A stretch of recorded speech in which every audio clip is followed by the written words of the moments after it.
daar is hij dan. Onze Ferrari 360 Spider. Onze goede vriend George is erbij. Hij heeft ook onze Lamborghini opgehaald, bijna uit Frankrijk. En vandaag helpt hij ons ook om de Ferrari wederom op te halen. Wij zijn super excited om aan dit project te beginnen, aangezien de motor dus stuk is. De Ferrari was zo laag dat we eerst de banden moesten oppompen om een beetje hoogte te creëren tussen de bumper en de oprijwagen. En ook een stukje hout moest eraan te pas komen, om de auto dus eigenlijk nog een stukje hoger te krijgen. Eenmaal de Ferrari op de oprijwagen te hebben gekregen, waar we super blij mee zijn, heeft George de auto super goed vastgezet op de oprijwagen, zodat hij er dus niet afrolt, en we zijn meteen vertrokken naar de werkplaats. Zo excited om aan dit project te beginnen. Ik hoop jullie ook. Vergeet daarom even niet te abonneren en te liken als je dit soort projecten super vet vindt, want wij gaan dus vanaf januari vaker per week uploaden, jongens. Het afladen ging gelukkig wat makkelijker, aangezien de hoogteverschil tussen de bumper, de auto en de oprijwagen lager was, kon hij gelijk afrijden.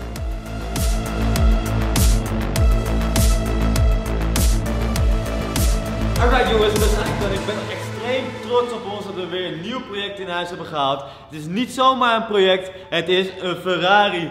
Eerst een Lambo, nu een Ferrari. Compleet mind-blowing. We zullen twinstv niet zijn als we niet een gigantisch risico hebben genomen. Net zoals met de Lambo. De Lambo was een gigantisch risico. Maar gelukkig hebben we dat tot een goed einde weten te redden. Dit is ook weer zo'n project waar we echt een gigantisch risico mee hebben genomen. Namelijk, we hebben hem niet horen draaien. Deze auto, die kennen wij al behoorlijk lang. Sinds dat wij 16 zijn ongeveer, heeft deze auto eigenlijk hier op het terrein gestaan waar wij onze loods dus huren. En wij hebben altijd tegen elkaar gezegd, koop nooit deze Ferrari. Ik weet niet waarom, maar dit ding heeft altijd eigenlijk buiten gestaan, in een container gestaan. En de vorige eigenaar reed er jaarlijks ongeveer 1000 kilometer mee. Vrijwel niks. En ja, je kan ervan uitgaan dat als zo'n auto zo weinig wordt gebruikt, dat er wel wat haken en ogen met zo'n auto aan de hand is. Het verhaal is als volgt. Deze eigenaar die reed dus elk jaar ongeveer 1000 kilometer, dus in 12 jaar tijd heeft hij ongeveer 12.000 kilometer gereden. En toen kwam er een probleem in de motor. Het probleem is als volgt, de auto loopt onregelmatig. Dat is wat ons is verteld. De eigenaar die heeft hem toen naar een autogarage gebracht. En die heeft dus geconstateerd dat het misschien een koppakking is, maar dat wist hij ook weer niet zeker. Maar één ding wat wel zeker is dat toen ze de olie aftapte, dus in plaats van olie, koelvloeistof uitkwam. Of iets waterresidu. Dus ze weten nog niet zeker of het de koppakking is, of dat er gewoon een scheur in de motor zit, waardoor ja, deze Ferrari motor weggegooid moet worden. Ja, en dat is dus het risico wat wij hebben genomen. Dus wij hebben een Ferrari gekocht zonder hem te horen draaien. De oude eigenaar vertelt ons wel dat de auto gewoon start en rijdt, maar dat het op dit moment niet mogelijk is vanwege gewoon lang stilstaan en een accu wat zwak is. Daarnaast heeft de garage natuurlijk de auto uit elkaar gehaald. Dus als wij even de motorruimte even openmaken dan, want ook dat gaat even anders dan bij de Lambo. Nou, het is allemaal natuurlijk helemaal wennen voor ons, maar we hebben hier dan een hendel. Als je daaraan trekt, dan gaat de achterklep open en dan komen we bij de almachtige V8 in plaats van de V10. Kijk eens even wat voor ruimte je hebt.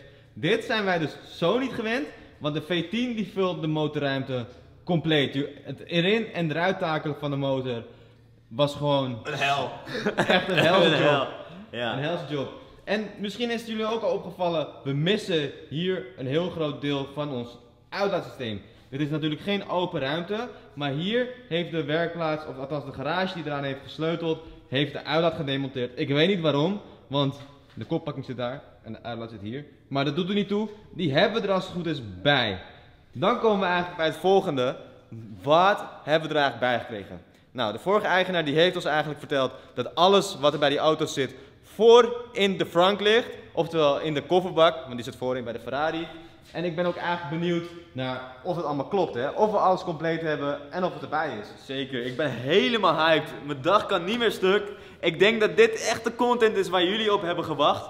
En ja, ook wij natuurlijk, want wij zijn super hyped om dit soort projecten te mogen doen samen met jullie. Dus ben je nog niet geabonneerd, abonneer dan eventjes. Neem even de tijd om even te abonneren, want 54% van onze kijkers is nog niet geabonneerd. En dit is wel weer een project die jullie niet willen missen. Dus, wat je net verteld is, er liggen als het goed is allemaal onderdelen voorin. We We hebben hem net al even open gehad, inderdaad, we zagen wat onderdelen liggen. Maar we gaan even met jullie dus doornemen wat er allemaal ligt. En als je dit ziet, een sleepoog vertelt vaak niet iets goeds. Ja, ik hoorde hem. Top. Dit is ook weer nieuw, maar we hebben hem. Ik denk dat wij eigenlijk een beetje voorlopen op zaken. Want we moeten de kijkers dus gewoon even vertellen wat voor auto dit is. Dit is een Ferrari 360 Spider Modena, ook wel genoemd. Zeg ik het goed? Modena Spider? Jongens, we zijn geen Ferrari-kenners, ook geen Lamborghini-kenners. Nog niet. Nog niet. Maar we durven onze handen er wel aan te branden, durf ik wel te zeggen. Als je een auto binnenkrijgt in onderdelen, dat is eigenlijk al een teken dat je wederom een auto niet moet kopen. Dat betekent dat iemand anders al heeft gesleuteld aan deze auto. En wellicht is ons niet helemaal de waarheid verteld. En dat we denken van ik gooi de handdoek in de ring en ik stoot hem door, want dan is het niet meer mijn probleem. Nou ja, en dan komen wij weer in het spel. De twins kopen weer een auto die uit elkaar ligt, die we nog nooit hebben horen draaien eigenlijk. Ik ben gewoon super benieuwd naar wat we er allemaal bij hebben gehad. Ik zie in ieder geval al een accu-afdekkap, die ligt mooi bovenop. Ja, ook wel een stukje voetrustplaat, ook wel genoemd toch, die helemaal achteraan zit bij je voeteind, waar je accu zit. Dus die zit erbij. We hebben een doos erbij. Met allemaal originele pakkingen van de Ferrari. Kijk, dat is wel goed. Uitlaat. Oké, wacht. Nou denk ik dat ze die uitlaat hebben gemonteerd dan, omdat ze dus gedemonteerd hebben, omdat ze dus de pakkingen gaan vervangen. Wellicht lekte die gewoon. Dus ja, dat ze daarom dus nieuwe onderdelen hebben besteld. Nou, er zijn een hoop onderdelen. Ik zie Ferrari logo's, dus het was dus niet goedkoop. Ja, maar ik zag ook weer dit. Dus als je het hiermee demonteert, als dit zeg maar de dingen zijn die je demonteert, dan snap ik wel dat je nieuwe pakkingen en zo gaat plaatsen. Ja. Want ja, dit kan je natuurlijk niet terugzetten. Die pakking valt gewoon letterlijk uit elkaar en het is echt verroest. Ik hoop niet dat de auto zo verroest is als dit eruit ziet, want dan hebben we echt een kat in de zak gekocht en dan word je niet blij van. Om jullie nog een beetje een idee te geven van waar de auto nu vandaan kwam, was bij een autobedrijf, heeft hij 2 jaar lang in de showroom gestaan, binnen verwarmd.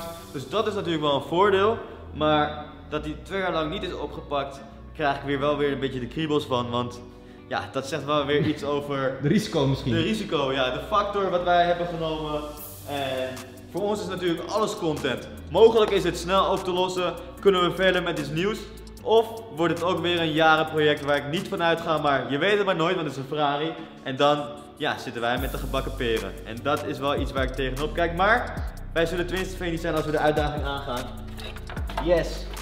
Ook zitten 2 ja, binnenschermen, wielkast. Inderdaad, wielkast, binnenscherm, hoe heet die dingen? Kijk, ik zie de uitlaat al. Dit is de uitlaat die wij dus missen. Even mee naar achter. Ja, inderdaad. En zoals je ziet hebben we hier dus open ruimtes. En deze vullen dan de gaten. Die komt zo. Die komt zo. En dan missen we natuurlijk nog onze grote backbox natuurlijk, de silencer. Die ligt er ook in als het goed is. Nee, die ligt hier niet. Dit zijn de katalystoren. Maar waar is de backbox dan? Die hebben we wel gehad, die hebben we wel gezien. Waar ligt die dan? Ligt hij nog mogelijk in de bus? Kan dat? Achterin? Dat zou goed kunnen, ja. Het grootste voordeel is dat de eigenaar eigenlijk heeft gegarandeerd dat de auto compleet is. En daardoor dus ja, geen onnodige kosten hoeft te maken met onderdelen aanschaffen. Want je weet gewoon dat de auto dus compleet is afgeleverd. En één ding hebben we nog niet gezien, dat is de radiofrontje. Maar dat is niet zo'n heel groot probleem. Als het goed is hebben we ook nog ergens de Ferrari radio, de originele die erbij hoort. Dus ja. Overal Ferrari logo's. Sick hè? Ja. Heel sick. Een kleedje, nou. Hey, kijk hier. Boekjes. Eén ding wat super belangrijk is, is history van de auto. Plus dat geeft hem een gigantische meerwaarde. Want als je niet weet hoe de auto is geserviced of wat het verleden is van zo'n auto, wil de nieuwe eigenaar wellicht geen risico meer nemen om deze auto te kopen. Dus dat we die erbij hebben, is helemaal top. Nog meer rotzooi. Wat is die rode? Zak met...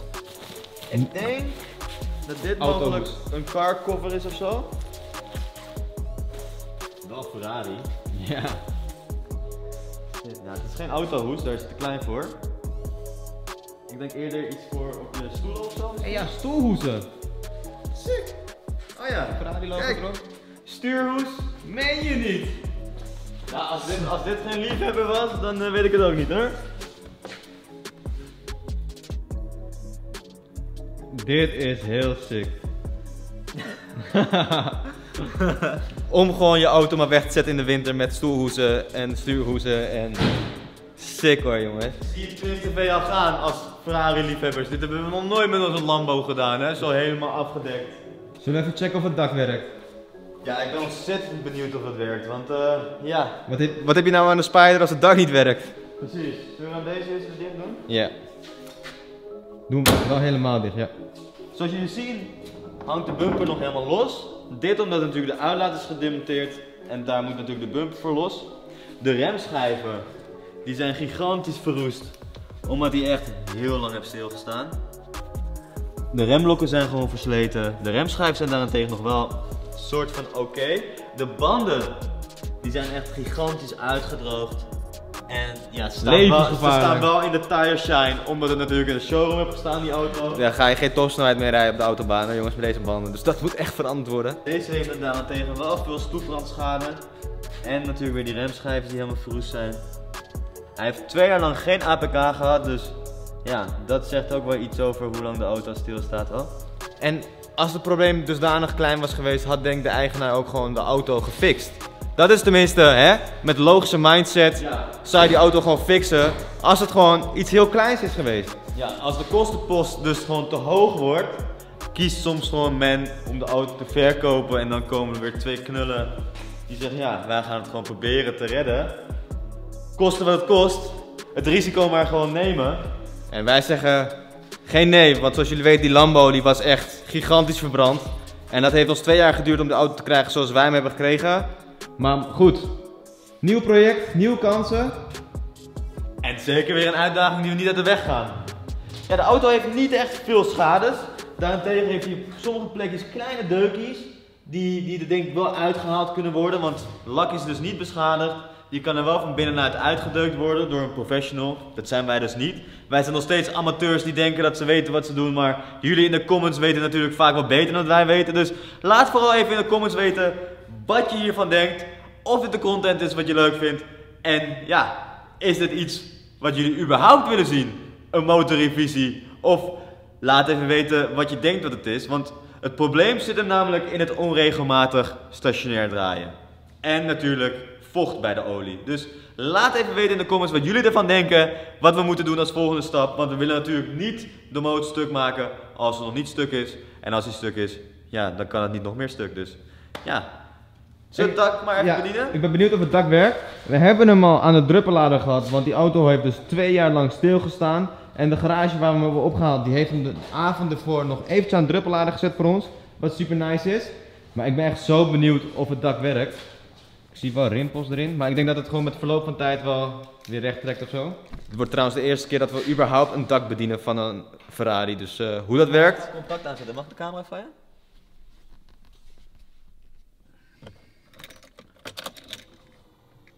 Ik hoor wel dingen gebeuren achterin. Dat is denk ik die automatisch... Hij zegt check oké. En 85.000 kilometer maar liefst jongens. En een halve tank brandstof. Nou, ik ga het dak maar eens even bedienen. Doe je deur maar dicht. Want ik heb hier allemaal dingetjes, allemaal knopjes. Dus ik geef hem maar weer van jou. De nieuwe camera. Mijn nieuwe camera ook wederom.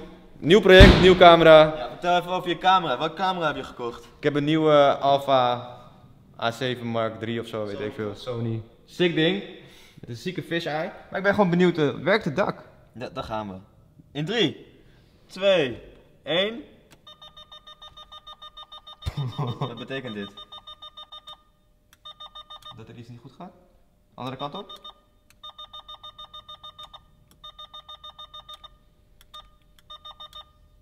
Ik hoorde wel iets gebeuren. Nee, dat is dit klepje. Want dat is ook weer iets Ferrari, dat dit allemaal elektronisch moet. Wat ligt hier nou weer nog gewoon? Snoepjes. Zijn die over datum? Ja, 2020. Hoe werkt het dak dan? Moet hij eerst op de handrem misschien die auto? Voet op de rem? Handrem? Nu het dak. Niet doorstarten, hè? Nee, sowieso niet. Ferrari en elektronica. Kijk, nu hebben we meer lampjes op het dashboard. Nou gaan we. Is je deur dicht? Mijn deur is dicht. Zo vaag. Misschien mijn raam even helemaal dicht. Ik denk niet dat dat Misschien doet hij het gewoon niet, hè? Dat kan ook, hè? Oh, Hij gaat wel heel lang. dat kan natuurlijk ook, dat hij het gewoon niet doet. Helaas, in deze aflevering komen we dus niet achter of het dak werkt, maar niet getreurd. In de komende aflevering gaan we er gewoon achter komen. Want ik ben gewoon benieuwd, als die optie niet werkt, dan kunnen we deze Ferrari gewoon net zo goed weggooien. Want wie gaat er in de toekomst nou een Ferrari kopen waarvan het dak niet werkt? Nou, dan kan je eraan wennen of niet? Ja, waar ik eigenlijk niet aan kan wennen is dat alle knopjes, deze doet het dus niet, moeten we ook even naar kijken. Ja, dat is echt weer zo'n dingetje. Hè? De twins hebben weer wat gekocht. Overal van die plakknopjes. Het is echt niet normaal, alles plakt gigantisch. Als jullie daarvoor tips hebben hoe we dat kunnen fixen, dat zou echt welkom zijn. Kijk, zoom hier eens even op in. Hier zien ze echt wat de plakknopjes zijn. Zoals jullie kunnen zien missen we een behoorlijk groot component hier, genaamd de uitlaat. Deze gaan we dan ook nu eerst terugmonteren voordat we de auto startend gaan maken. We willen natuurlijk zo'n zuiver mogelijk geluid uit de auto krijgen om eigenlijk alles goed te kunnen beoordelen qua geluid, qua trillingen, qua resonantie, qua bijgeluiden, qua tikgeluiden vooral. Maar één ding, waarom ligt hier zoveel olie, hoort dat? En waarom gaan die dopjes er zo makkelijk af? Not good. Daar gaan we dan. Het is tijd om onze handen vuil te maken. Daarom hebben we de auto eerst naar voren geduwd, hebben hem opgekrikt en van die bokjes onder gezet. Want je wil natuurlijk niet dat een auto op je valt als je eronder ligt. Daarna zijn we begonnen met de demontage van de wielen. Want zonder de wielen te demonteren gaat nooit de achterbumper eraf komen. En check even deze wielbouten. Ze zijn mega lang. Nog nooit hebben we zoiets eerder gezien.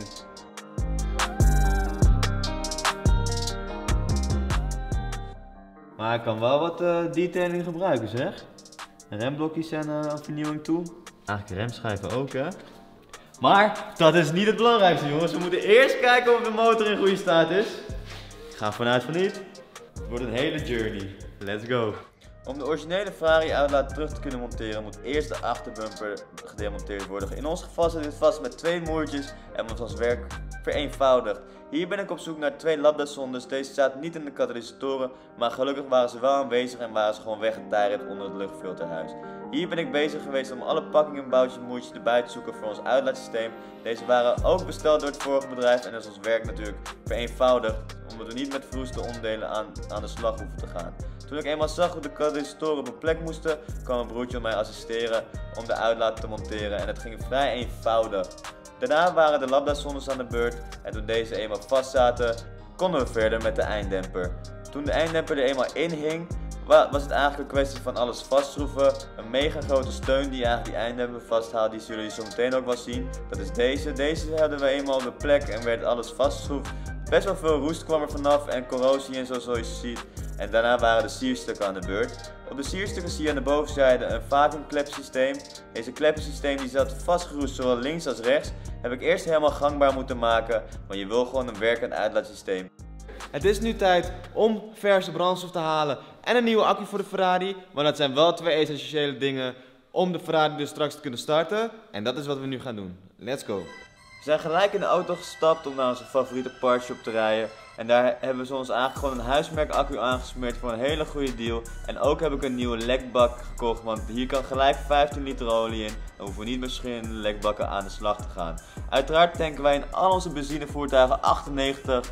95 is gewoon een no way en 98 heb je gewoon nodig in zo'n auto als een Ferrari om de beste verbranding ook te hebben. Alright jongens, het is een nieuwe dag hier. Ik ben super hyped, want sinds we dit beestje hebben gekocht hebben we hem nog niet draaiend gehoord. En voordat we hem gaan starten gaan we de motorolie aftappen. Want 2 jaar geleden toen de auto is weggezet, heeft een garage dus vastgesteld dat er heel veel vocht in de olie zat. En daarna is die ook gelijk gewisseld, de olie. Maar omdat wij natuurlijk niet weten of er genoeg olie in de auto zit, gaan we hem gewoon opnieuw verversen en gaan we ook zelf even kijken of er nog echt vocht in de olie zit. Want wij willen dat even op onze eigen manier diagnosticeren door een engine flush te gebruiken, nieuwe olie erin te doen, nieuwe benzine in te doen.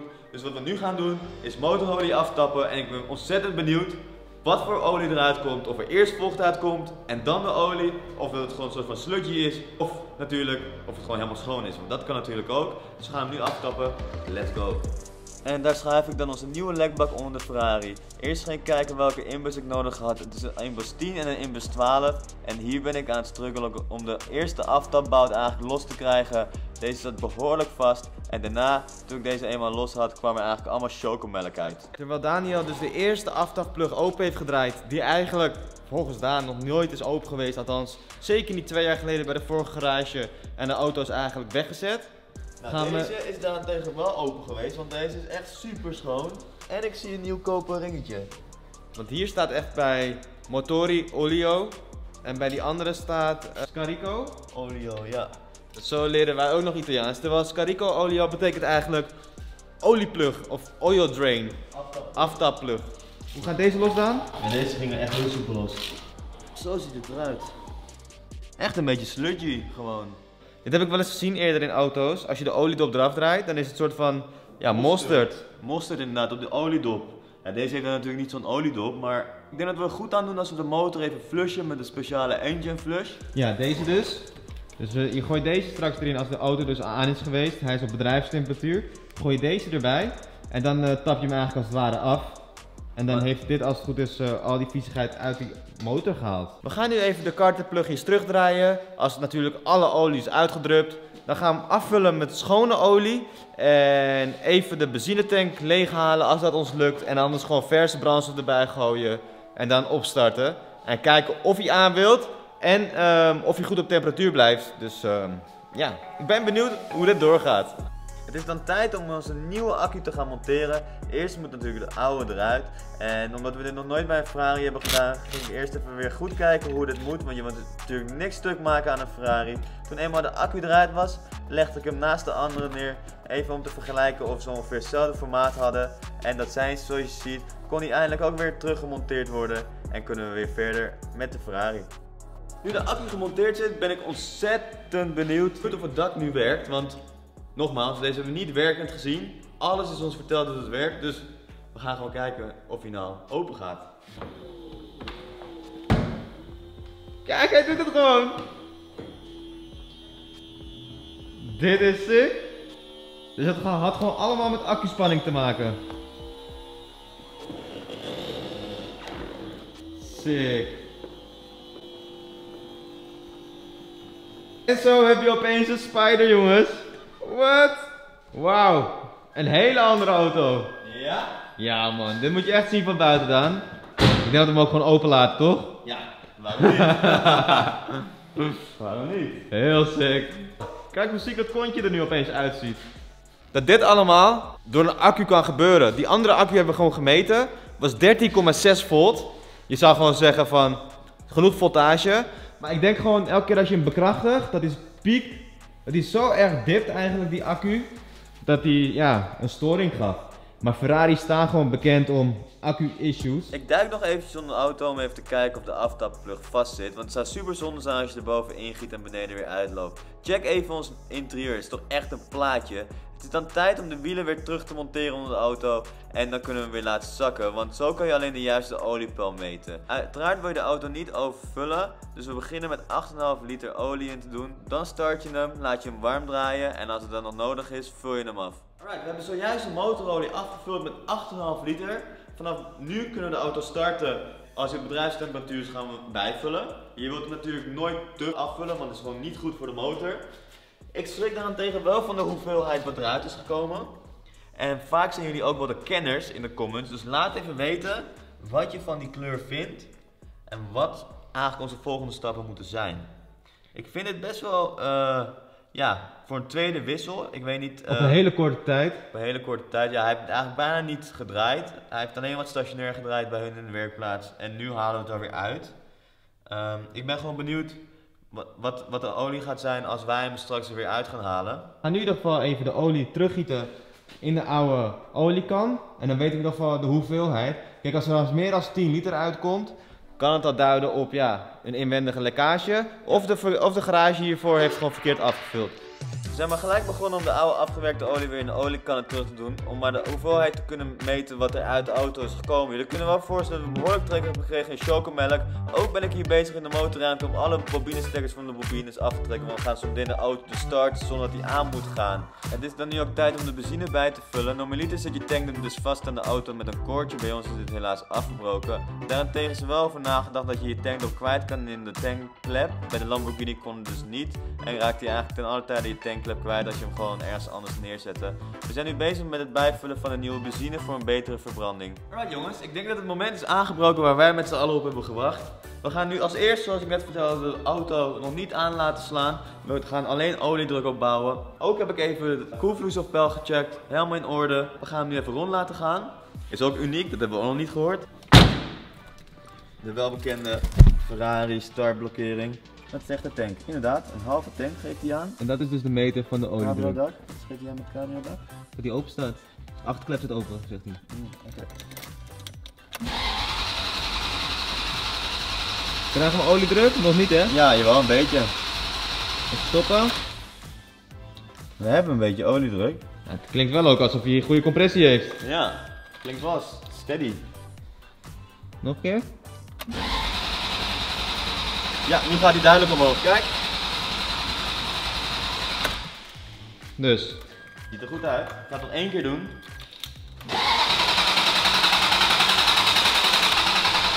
Klinkt wel goed hoor. Ik moet zeggen, tot nu toe geen afwijkende geluiden hoor. Gewoon netjes, hard. Steady. Hij gaat steady rond, dus nu? Echt jongen. Dit wil je toch niet als Ferrari-eigenaar? Elke keer die deur van buitenaf open doen. Nu alle bobinestekkers terugplaatsen en dan tijd om ze te vuren. Let's go. Oké jongens, alle bobinestekkers zitten erop. Tijd om de Ferrari voor het eerst te starten in 2 jaar.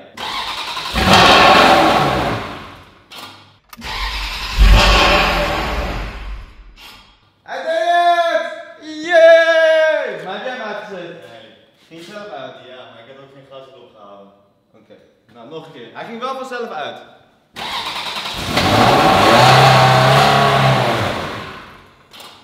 Ik moet zeggen, dat klinkt wel een beetje vaag dat hij uitvalt. Maar ja, 2 jaar niet gelopen hè. Oh trouwens, dit is wel Ferrari eigenschap hè Daan? Ja. Ja, dat als een Ferrari, tenminste dit model, heel lang niet heeft gelopen. Dat hij wel 3 of 4 keer even aan moet gaan, zodat hij echt aan blijft. Dus. Ja.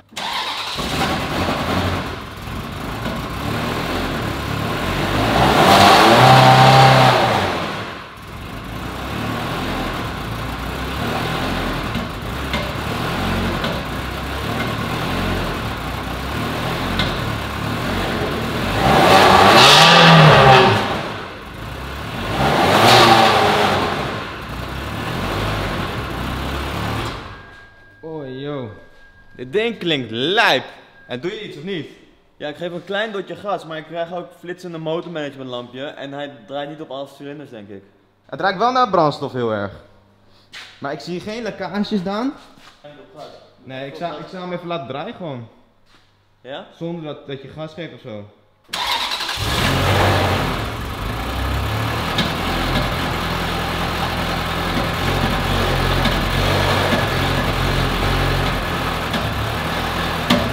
Uit. Je hoort wel een wazig geluid hè? Alsof hij een nok geeft of zo. Een terugslag. Alsof de inspuiting niet in orde is.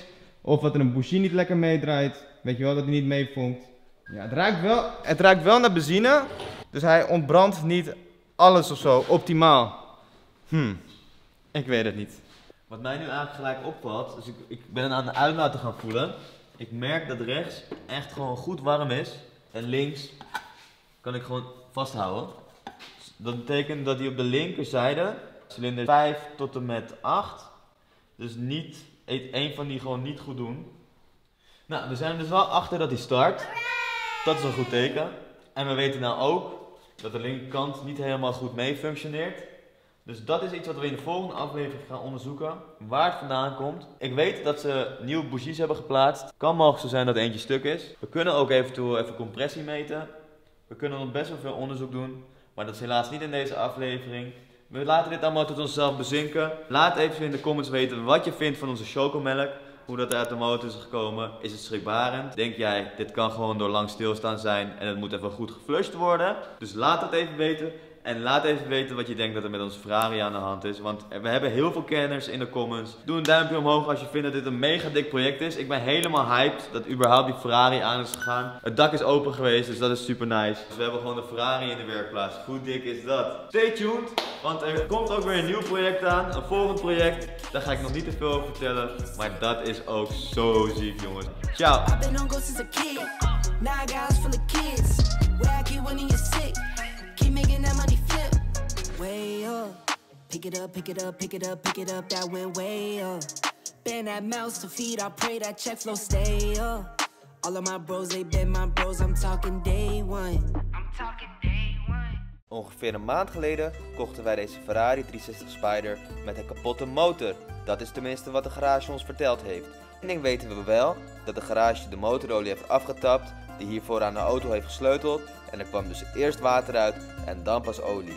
Zij verdenken dus ook dat de koppakking stuk is, maar wij wilden zelf onze diagnose stellen. Wij hebben eerst de accu vervangen, toen de motorolie even afgetapt om zelf nog even te kijken hoeveel vocht er in de olie zat. En helaas, er zat nog behoorlijk veel vocht in, aangezien de motorolie op chocomelk leek. We hebben ook even de uitlaatsysteem teruggemonteerd en hierna hebben we de auto gestart.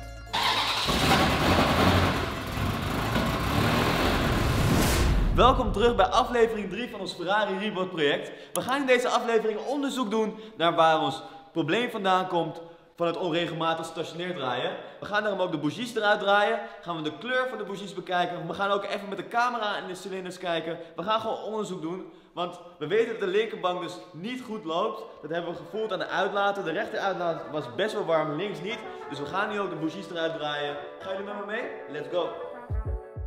Uiteraard, voordat je de bougies kan demonteren, begin je met de bobines. De bobines zorgen voor de hoogspanning die uiteindelijk de bougie laat vonken. Zo hebben we even de bobines gedemonteerd en hebben deze ook even op een volgorde neergelegd. Zowel de rechterbank van cilinder 1 tot en met 4 en de linkerbank van cilinder 5 tot en met 8. Na de bobines waren de bougies aan de beurt. Uiteraard hebben we deze ook in de juiste volgorde neergelegd, zodat we weten uit welke cilinders ze gedraaid zijn. Alle bougies en bobines zijn eruit. We hebben ook even als referentiepunt de rechterzijde, oftewel de rechterbank, hebben we ook even alles eruit gehaald. Om natuurlijk te kijken, te vergelijken tussen linker en rechterbank. Wij denken dus dat de rechterbank beter loopt, aangezien de uitlaatspruis ook gewoon goed warm is geworden. En de linkerbank, ja, daar hoorde je ook gewoon tot eigenlijk een soort van hapering in de motor. Eigenlijk wat me gelijk opvalt is dat de eerste aan de linkerkant, dat is nummer 5. Want zo is het ook aangegeven op de bobinestekker. 1, 2, 3, 4. Nee. 1, 2, 3, 4, 5, 6, 7, 8. Ah, oké. Nummer 5 is echt heel vochtig. Maar ook gewoon hier, hè. Het is echt gewoon best wel nat. En Maar voor de rest? Naar wat ruikt het? Ja, het ruikt gewoon naar benzine. Ja, wij denken gewoon dat de brandstof op de linkerbank niet goed wordt ontbrand. We hebben ook heel veel comments gehad met de computers van dit type Ferrari, dus de 360's. Veel issues hebben met chipproblemen, dus dat mogelijk daar onze ontbrandingsprobleem vandaan komt. Maar ja, wij denken nog steeds dat het iets mechanisch is. Pas wanneer we dus het mechanische hebben gecheckt, kunnen we duidelijk zeggen van oké, moet dan iets elektronisch zijn. Dus ja, wat we kunnen doen is eigenlijk de bobines sowieso van links naar rechts zetten. Om te kijken of je daardoor dus slechter gaat lopen op de rechterbank. Ja, dat lijkt me eigenlijk niet, want we hebben dus facturatie van dat alle bobines vernieuwd zijn. Oh, alles is nieuw. Alles is nieuw. En de bougies zijn allemaal nieuw. Dat is allemaal wel duidelijk. Dat heeft de oude eigenaar gedaan om dus dit probleem te tackelen. Dat betekent dat dit probleem er al in heeft gezeten voordat dit allemaal gedaan is. Dus het probleem kan hier niet in zitten. Dus wat ik nu zou doen, is eigenlijk eventjes in de cilinderruimte kijken, cilinderkamer kijken. Om even te kijken wat daar aan de hand is. En ik ben eigenlijk benieuwd naar de brandstofdruk. Of er net zoveel brandstof uitkomt uit de linkerkant als de rechterkant. Want het kan ook een brandstofdrukprobleem zijn, waardoor een auto onregelmatig loopt. Dat is de volgende stap. Maar wat ik eerst wil doen is dus even in de motor kijken met een soort van endoscoop. Die hebben we hier. Om te kijken of er niet hele gekke dingen zijn. Ja, die werkt wel. Wil je dat wel zien? Daar gaan we.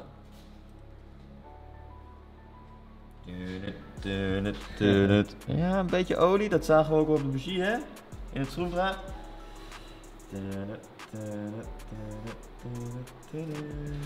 Ik zet jullie even neer op een tripod, jongens. Daar gaan we. In ieder geval, je ziet in ieder geval de afdruk op de zuiger, toch? Ja. Dus dat zegt al iets eigenlijk op de hoeveel residu er op de zuiger zit eigenlijk. Daar schrik ik er nog niet van, jij? Nou ja, het is een oude motor met 25.000 kilometer. Dus ik had wel wat olie verwacht. Deze is een stuk droger, hè? Zie je dat? Ja, het is echt een heel stuk droger. Maar dat zag je ook terug op die bougie. De eerste bougie, of althans nummer 5, wat jij net zei, Ja. die was ook het nat, toch?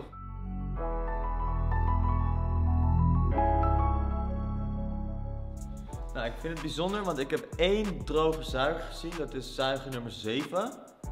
Voor de rest waren alle zuigers gewoon best wel vochtig van boven. Olieresidu of zo. Of eentje had zelfs iets van bruine roest of zo bovenop de zuiger. Geen idee wat dat was. Mogelijk weten jullie het, laat even weten in de comments. Ja, het kan nog steeds vocht in de brandstof zijn, vocht in de kamer zijn. We hebben de auto natuurlijk de vorige keer ook heel kort laten draaien eigenlijk, omdat we de hele tijd backfires hoorden. Ik denk sowieso even goed om brandstofdruk te meten, om even al die bougies even schoon te maken en even terug te zetten. Ja, misschien weer het beestje even opstarten en kijken wat hij dan doet. Het is ook belangrijk om even de luchtfilterbakken open te maken en de luchtfiltermatten te checken, aangezien deze ook invloed kunnen hebben op de ontbranding. Maar deze waren zo goed als nieuw, dus daar hoeft er niks aan te doen. Wel heb ik even de zand uit de luchtfilterbakken gezogen en dan kunnen we dit straks schoon in elkaar zetten. En dan weten we dat daar in ieder geval alles goed is. Nu zijn we begonnen met compressie meten. Daniel ging even kijken of hij de meter aan kon blazen, maar dat kon hij natuurlijk niet. Nu hebben we even de compressie gemeten van 5 tot en met 8 en uiteraard van 1 tot en met 4. Nou, eigenlijk is het best positief wat we hier zien. Het is namelijk 14 bar. Alles is 14 bar. En met uitschiet dus dat 14,8. En eigenlijk alles op de rechterbank is 14,1. Super toevallig. En links zie je wel afwijkingen erin. Maar goed, dit is goed nieuws. Er zitten namelijk geen gigantische verschillen in kamerdruk. Dus dit is eigenlijk goed.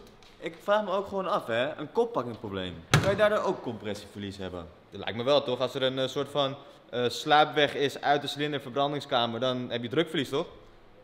Dat lijkt me wel. Dat lijkt me zeer zeker. Waar komt dat slecht lopen dan vandaan? Precies, dus daarom verwacht ik dat het 2 verschillende oorzaken heb. Hij heeft natuurlijk heel veel vocht in de olie. Dat kan nog steeds een koppakkingprobleem zijn.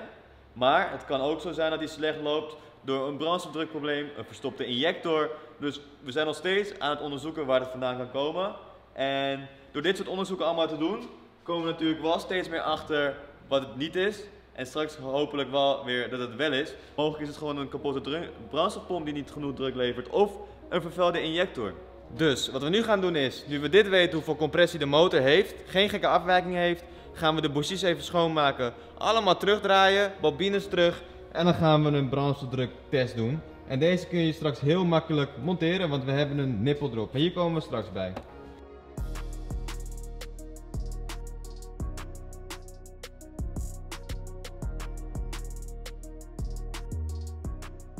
Klein probleem. Hoe ik eigenlijk al mijn ratel erop zet om hem vast te zetten, de laatste bougie op cilinder 8, merkte ik al dat er iets niet goed was. En wat er gebeurde is, nou je ziet het al, een stukje tapend wat op je bougie zit, is gewoon vanaf gebroken. Dus. Ik vind het wel spannend, want het moet er natuurlijk wel uit. Dus ja, het wordt wel weer een kleine challenge. Het is wel niet makkelijk, maar we gaan het zien. Yes guys, ik heb groot nieuws voor jullie namelijk. Het is mij gelukt om de afgebroken tapend uit de motor te krijgen. Wauw, wat kon mijn dag niet meer stuk toen dit eenmaal gelukt was. Check dit even hoe ik het voor elkaar heb gekregen. Ik heb er namelijk een Torx ingeslagen en zo was ik erin geslaagd om los te maken. We de afgebroken bougiedeel uit de motor hebben gekregen, zijn we uiteraard doorgegaan met het meten van brandstofdruk. Deze gaat zeer eenvoudig op de brandstofrails en hierna is het gewoon een kwestie van in elkaar klikken en daarna de auto te starten. Ik heb nog geen brandstofdruk, dus ik denk dat hij die druk gaat opbouwen zodra hij gaat starten of zo.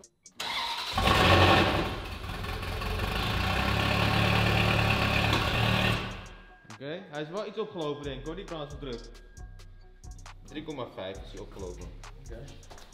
Nou, loopt hij beter? Nou, volgens mij loopt het niet beter. Nou, je moet hem eerst aftappen, de vloeistof. Ja, voelen of je niet Nee, oké. lekte. Nee, oké. Niet dat hij al gaat spuiten.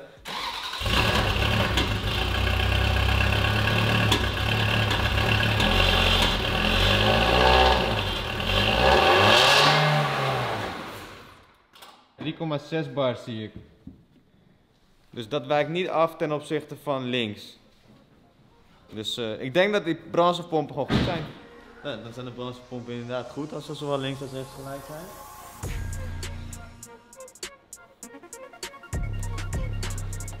Ik denk dat we niet met ons apparaat hierin gaan komen. Hierna zijn wij op zoek gegaan naar de brandstofrelais. Deze hebben we doorverbonden zodat de brandstofpompen continu bleven lopen.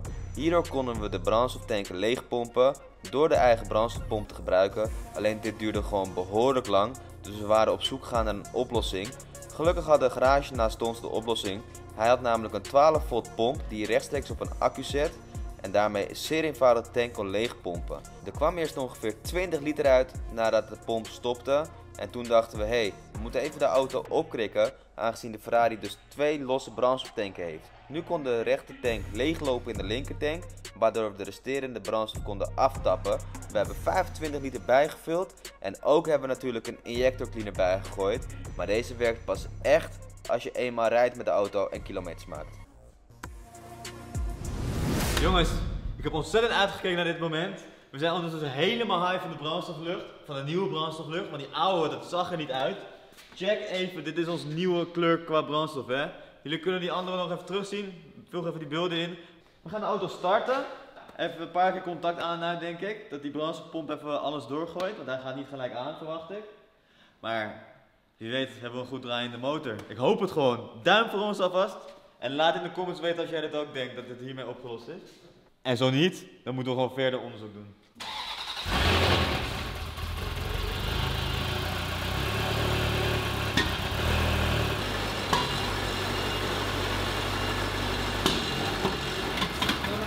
Nog steeds niet wat je van verwacht, hè?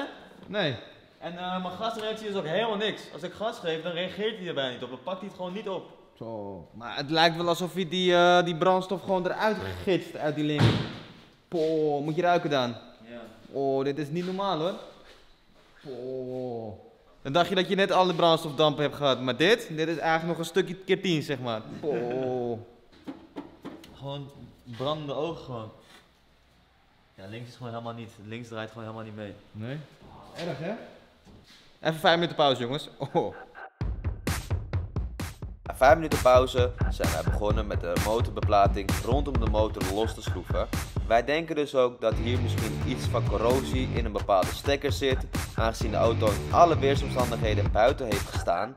Aan de rechterzijde vonden we het potje van de F1 systeem, dat is de automaatbak.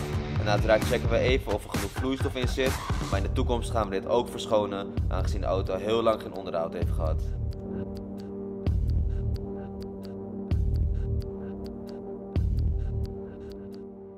Kijk, hier kan gewoon regen doorheen vallen. En dat kan ook eventueel gewoon misschien een beetje door die kap heen. Ja, van vocht. Vocht, ja. Kijk, dit ding heeft best wel lang buiten stilgestaan, hè. Dus ergens gaat er iets niet goed.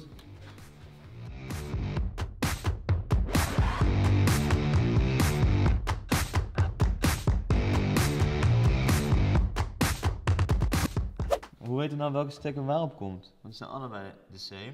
Die lijkt van boven te komen en die zit onderop. En die komt van beneden en die zit bovenop. Waarom is dat zo gemaakt? We checken ook even de connectoren van de ECU, of daar corrosie in zit. Helaas niks gevonden, alles is super schoon. Dus ja, uiteindelijk hebben we gewoon besloten om alles weer netjes terug te schroeven op zijn originele plek. Wij vonden het ook even belangrijk om even de massakabel te checken die verbonden is met het motorblok. Deze had dus wel iets van corrosie, dus we hebben hem even schoongemaakt met een staalborsteltje. Hierna hebben we uiteraard ook eventjes de zekeringen gecheckt. Misschien hadden we hiermee moeten beginnen. Hier was dus niks fout, alle zekeringen waren goed.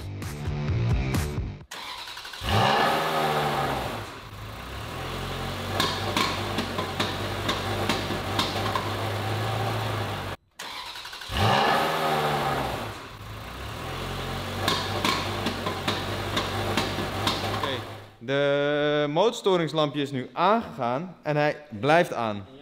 Dus dat is een vordering in de zaak. Zoals jullie net hebben gezien hebben we eigenlijk alle zekeringen even dubbel gemeten. Ik heb de massa schoongemaakt onder de auto. En het bleek even goed te draaien. Een klein beetje beter. Maar daarna werd het echt heel rommelig. En mijn motormanagementlampje is aangegaan en hij bleef ook aan. Toen net knipperde die. Dus ik ben benieuwd wat hij nu gaat zeggen. Ik lees heel veel dingen op forums over, ja, want ik ben inmiddels een Ferrari forumlezer. Maar goed, daar lees ik dus wel veel elektronica storing met betrekking tot kabelboom. Er zit dus een modificatie schijnt te zijn of zo in die kabelboom van de bobines. Dus ja, ik ben gewoon ook benieuwd nu wat hij gaat aangeven. Of we überhaupt kunnen aanlezen met onze computer. Geen fout kunnen. Ja, toch. Hier lees ik even de Ferrari uit met een iets duurdere computer. Deze geeft aan dat de linker gasklephuis eigenlijk open blijft staan bij dichte positie. We vonden ook heel veel olie in de inlaatbuis. Dus deze gaan we uiteraard helemaal schoonmaken. En ook maken we even de gaskleppen schoon.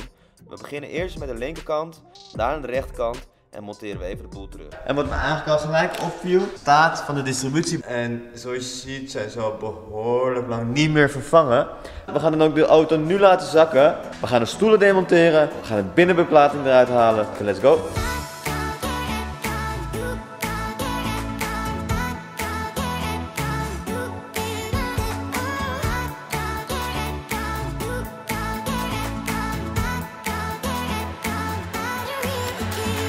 De stoelen zijn gedemonteerd.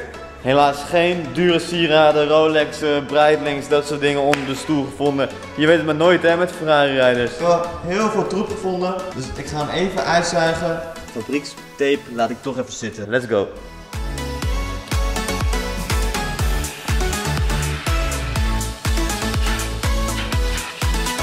Zo, dat is even een ander gezicht zeg. Even schoon.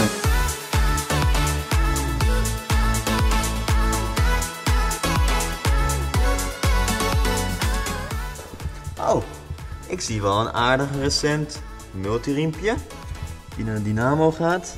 Aircootje. Maar om eigenlijk echt onze distributie te zien, te kunnen beoordelen, moeten deze eraf en die.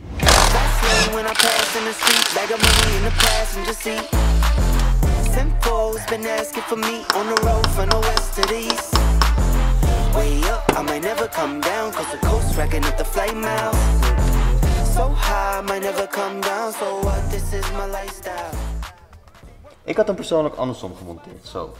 Dat je gewoon kan lezen welke merk het is, welke type. De snaar ziet er niet heel gek uit.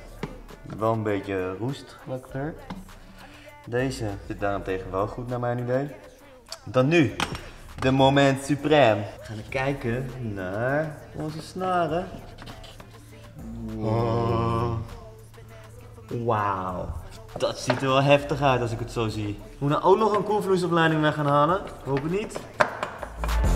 Woe! I got you boy. De Ferrari-kenners die zullen vast zeggen dat hoort niet zo. Maar geloof me, dat hoort zo. Oké. Nou, we zien eigenlijk heel veel markeringen van plekken dat ze hebben aangegeven hoe de timing moet staan bij de montage van de distributie. Ik denk dat dat ons gaat helpen straks ook om te bepalen of die van tijd is of niet. Ik ga hem even op tijd zetten, hoe hun noteringen of markeringen staan. En dan gaan we kijken of we iets afwijkends zien. Ik hoop het wel, want dan hebben we al een probleem gevonden. Dus we gaan hem nu op tijd zetten en ik neem jullie daarin mee. Let's go. Simcoe's been asking for me on the road from the west to the east. Way up, I might never come down, cause the coast racking up the flight miles. So high, I might never come down, so what, this is my lifestyle. Fast lane when I pass in the street, bag of money in the passenger seat. Simcoe's been asking for me. We hebben wat dieper in de materie gedoken. Het is ons gelukt naar ons idee om op tijd te zetten. Maar wat ons echt opvalt, is dit. Kijk dit, hoe los onze distributiesnaar zit. Deze ook. Kijk dit dan.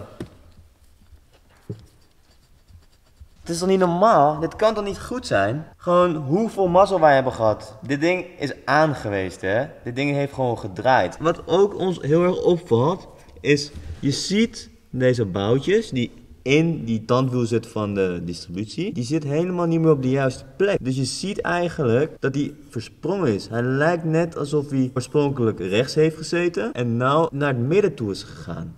Het lijkt alsof we allemaal niet meer lekker op tijd staan. Misschien dat hier ons probleem zit, maar dit staat gewoon helemaal niet onder spanning, jongens. Dit kan toch niet waar zijn? En deze ook. Kijk mijn distributiesnaars. Gewoon hier. Dit is gewoon... Hoeveel speling is dit? Oh, 3 centimeter. Yes jongens, het is een nieuwe dag hier. Ik ben super excited dat we nou veel meer content voor jullie kunnen maken. Het proces van herstel zal ook sneller gaan, omdat we natuurlijk maar niet 1 moment in de week hebben, maar meerdere momenten in de week dat we voor jullie kunnen filmen. Zo zijn we de hele ochtend al bezig geweest met kijken van hoe de motor op tijd komt te staan. Het is best wel een ingewikkeld proces. We We hebben natuurlijk op cilinder 1 hebben we de bougie gedemonteerd, een schroevendraaier ingestoken om de BDP te bepalen. En ook hebben we de kijkluikjes van de nokkelassen gedemonteerd aan de achterzijde van de motor. Om te kijken of de markeringen overeenkomen. Zo kunnen we zien of de motor goed op tijd staat. Dus we hebben alles op tijd staan nu hier, volgens de markeringen. Zoals je ook ziet, geel, geel, geel, geel, geel, geel, geel. Eigenlijk volgens de fabrikant op tijd, want de gele markeringen zijn van de fabrikant. Maar dan kloppen de markeringen niet. Onze BDP staat niet op tijd van cilinder 1. En de markeringen achter op het serviceluik gedeelte komen ook niet overeen. Vaag. Komt onze misfire mogelijk hier vandaan? Laat het even weten in de comments. Eén ding weet ik wel zeker. Dat we gewoon een nieuwe distributieset gaan bestellen. Nieuwe spanners komen erin. En dat we mogelijk met onze eigen markeringen alles in elkaar moeten gaan zetten. Want waar gaat het fout? Ik heb toch maar eventjes de boekjes erbij gepakt. Om even te kijken of eventueel de distributie in het verleden vervangen is. En het is vervangen. Namelijk in 2006. Bij een tellerstand van 36.000 kilometer. Er is een grote onderhoudsbeurt uitgevoerd. Inclusief distributie. En daarna heb ik een nieuwe factuur gevonden. Of eigenlijk een offerte. 2008, dus 2 jaar later. Precies 2 jaar later. En dan stond er 55.000 kilometer op de Ferrari. En daar staat advies, distributie volgend jaar aan vernieuwing toe. Dat klopt wel, elk 3 jaar distributie en elk 5 jaar de spanners. Ik neem jullie mee naar de computer. We hebben alles klaarstaan. En we gaan denk ik een mooie bestelling uitgooien. Ik hoop niet dat het dezelfde prijs zijn als van een Lamborghini. Maar ik denk dat het wel meevalt. Zet jullie er even bij en we nemen jullie mee in het proces. Let's go. Zoals je kan zien shoppen wij op een website dat heet Scuderia Car Parts. Dit is geen samenwerking, maar wel een hele chille website om je Ferrari onderdelen vandaan te halen. Ze hebben heel veel dingen op voorraad en de prijzen zijn super gunstig. Dus doe daar je voordeel uit. En alle onderdelen zijn genummerd zoals je ziet. En ze hebben exploded views, dus zo kan je ook zien hoe alle onderdelen aan elkaar vallen. Wij vinden het een super makkelijke website en daarom doen wij onze bestellingen hier vandaan. Yes jongens, als ik het goed heb, heb ik dus mijn complete bestellijst klaar die we nodig gaan hebben om de Ferrari dus te herstellen in zijn volledige glorie. Want ja, de distributie die erop zit, die is echt naar vervanging toe. We moeten wel even nog goed kijken of we nog iets missen qua pakkingen, want we gaan ook onze inlaten compleet afhalen. Alle pakkingen vernieuwen, dus die gaan we uiteraard meebestellen. We moeten nu even goed bedenken of we nog iets nodig hebben, want we gaan nu toch een dure bestelling uitgooien. En laten we dan alles maar in één keer meenemen. Yes, we hebben nog even alles dubbel gecheckt. We gaan dus een complete distributie bestellen met spanner. Ja, ook de snaar die naar de waterpomp gaat en naar de dynamo. Dank je. Ja, de waterpomp, die hebben ze hier niet op voorraad, dus die gaan we elders bestellen. Alhoewel die bij ons er wel redelijk netjes uitziet nog. Gaan we wel natuurlijk vervangen, je komt er niet heel moeilijk bij. Ja, de waterpomp wordt dus aangedreven door een apart snaartje, niet door de distributie, dus dat is super nice. Die kan eventueel gewoon zo simpel gedaan worden. Daarnaast gaan we alle pakkingen vervangen die op de inlaat zitten. We hebben dus een totale winkelmandje, inclusief import en btw. En verzekering en verzending komen we op 1902 euro. Ik denk dat het een hele mooie prijs is. Want we zijn de Lambo-prijzen gewend en dat zijn dus niet dit soort prijzen, dat zijn veel hogere prijzen. Dus ik ga deze bestellingen nu uitgooien. We hebben alles op voorraad, daar hebben we ook expres op gezocht. Dus dat is super nice. Zoals jullie weten hebben we dus best wel veel corrosieschade aangezien deze auto super lang heeft buiten gestaan. En dat is ook precies wat we in deze aflevering gaan demonteren. Ook gaan we onze injectoren laten checken, want een druppende, niet goed spuitende injector, die kan dus zorgen voor een slecht lopende motor. Alhoewel jullie in de vorige aflevering ook hebben kunnen zien dat dus de distributie niet op tijd staat. Dus genoeg te doen in deze aflevering. We gaan lekker de motor alvast demonteren, zodat we hem straks met verse onderdelen kunnen opbouwen als die straks allemaal binnen zijn. Het zijn uiteraard originele Ferrari onderdelen die wij hebben besteld. Dus ik ben super excited om daarmee aan de slag te gaan. Maar voor nu gezegd, we gaan even de boel demonteren en ik heb er mega veel zin in.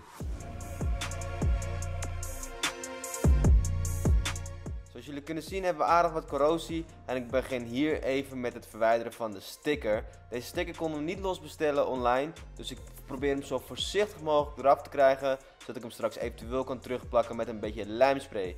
Hier demonteer ik nog even de inlaatbuizen met de luchtmassameters en nadat ik dat heb gedemonteerd ga ik door met de gasklephuizen. Gaskleppen zijn gedemonteerd en tot mijn verbazing, ik lach nog wel. Ik moet eigenlijk gaan huilen. Aangezien dus de inlaattraject zit vol met olie. Kunnen jullie dat zien jongens? Het zit helemaal vol.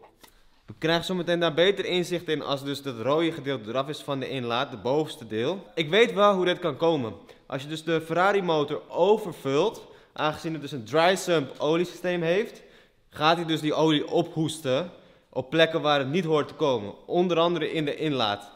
Dit hebben we al geleerd bij onze Lambo-project, dat we dit heel zorgvuldig moeten bijvullen. Als je dit dus fout doet, dan gaat hij dus motorolie ophoesten. Ben je niet blij? Dan ben je niet blij, nee. Dus we gaan nu door met het inlaat demonteren. En het is even puzzelen hoe het allemaal los moet, aangezien we nog nooit aan de Ferrari hebben gesleuteld. Maar voor alles is een eerste keer. Dan hebben we een gecrashte Ferrari, maar gewoon links of rechts ziet het hetzelfde uit. Om de inlaat te kunnen demonteren moeten dus alle vacuümslangen en kartenventilatieleidingen los van de inlaat. Hierna zijn we gelijk doorgegaan met het demonteren van de injectorrails. We wilden de injectorrails eigenlijk weghalen bij de auto, alleen helaas was het dus niet mogelijk omdat de stekkers onder de inlaat zaten en wij hier niet bij konden. We hebben besloten om hem even aan de kant te leggen en eventueel later weer terug te komen hierbij. We zijn nu begonnen met het loshalen van de inlaat. Dit zit vast met ongeveer 15 kleine moertjes die echt op super lastige plekjes zaten. Ook moest de stuurbekrachtigingspotje ruimte maken om dus de inlaat te kunnen demonteren. Alleen helaas was dit dus niet voldoende. Wij moesten de rode kap, de bovenzijde van de inlaat, loshalen. We hebben hem even geprobeerd los te tikken aangezien we dachten dat hij vastgeplakt zat aan de pakking. Maar dit was dus niet het geval. We waren gewoon 4 boutjes vergeten. Hierna kwam eigenlijk de inlaat meteen los. Nu hebben we genoeg ruimte kunnen creëren om de inlaat eruit te kunnen tillen. En zo gezegd, zo gedaan.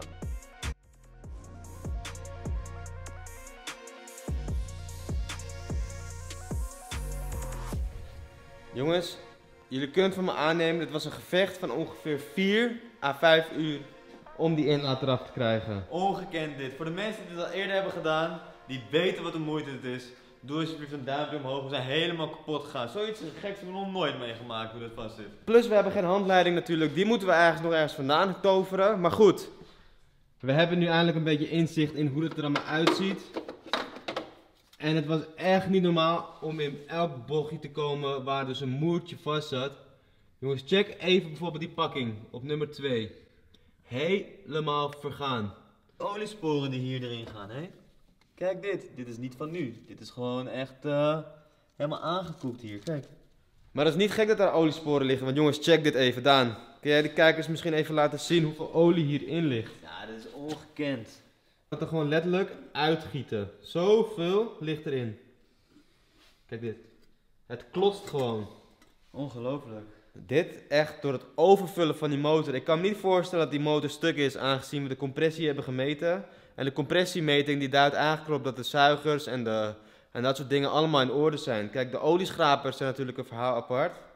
Maar alsnog denk ik omdat die compressie dus goed was, dat dat dus niet het probleem is waardoor die olie omhoog is gekomen. Maar echt door het overvullen, door het geen verstand hebben van een Ferrari. Dat denk ik zelf. Check even deze dan, die is gewoon helemaal zwart. Moet je nagaan wat die bij de bougie dan krijgt, hè? Ja, welke is dat? Dat is nummertje 8. Dus dit is 1 tot en met 5, 4 en dan weer zo naar 5 8. tot en met 8. Ja. Dus dat is nummertje 8. We moeten zeker even onze kartenventilatie doorspuiten, want dat kan ook een reden zijn, hè? Dat er zoveel olie bij de inlaat komt. Dus we hebben nog een hoop dingen te onderzoeken. Wat we in ieder geval in de tussentijd gaan doen, want we hebben natuurlijk alle onderdelen besteld voor de distributieset. Moet uit Engeland vandaan komen. En wij hopen dan ook eigenlijk dat alles weer compleet te hebben als de onderdelen binnen zijn. Dus wij gaan even de inlaat gaan we wegbrengen voor poedercoaten. We gaan het kleine kapje laten poedercoaten. We gaan onze koelvloeistofreservoir laten poedercoaten. Zodat het straks één mooi geheel is. Uiteraard gaan we dit allemaal reinigen voordat we weer in elkaar gaan zetten. Maar wat een hel was dit, hè? De injectoren moeten er nog af. Want die gaan we laten reinigen, checken. Want we willen het gewoon helemaal in orde in elkaar gaan zetten. We willen gewoon geen dingen hebben nog achteraan dat we denken, shit, hadden we dat maar gecheckt.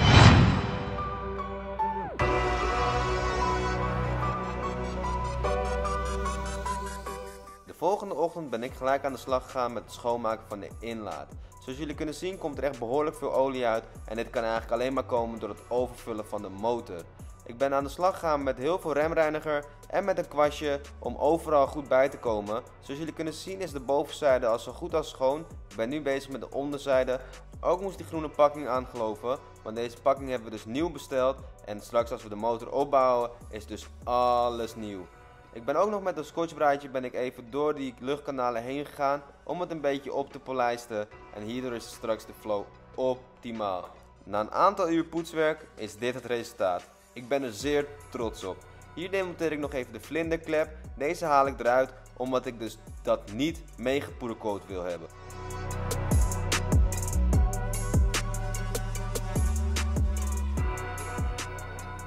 De Zo jongens, dat was een productieve ochtend. Het is hier een nieuwe dag en we zijn zoals jullie hebben gezien super druk bezig geweest met het leeghalen van onze inlaatkappen. Want dit is onze inlaattraject en deze was dus super vervuild. Helemaal gereinigd, eventjes al die dingen opgepoetst met een scotchbreidje, zodat straks de flow weer optimaal is.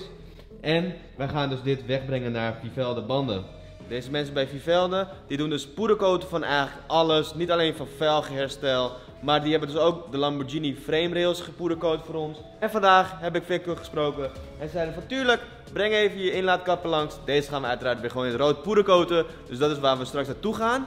Maar voordat we vertrekken naar Vivelde, moeten we eerst onze koelvloeistofreservoir leeghalen.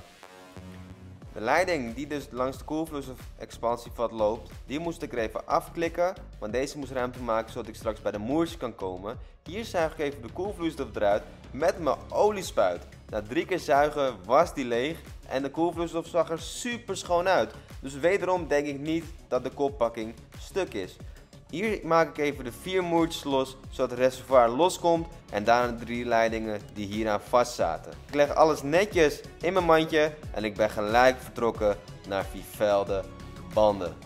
Het zit bij ons om de hoek en na 5 minuutjes rijden, dan zijn we er hoor. Wij komen al lange tijd bij Vivelde, zo komen we met onze privéauto's, werkbus en met onze oude Lamborghini kwamen we hier en nu dus ook met onze Ferrari. Het zijn professionals omtrent banden en velgen en ze doen ook CNC afdraaien.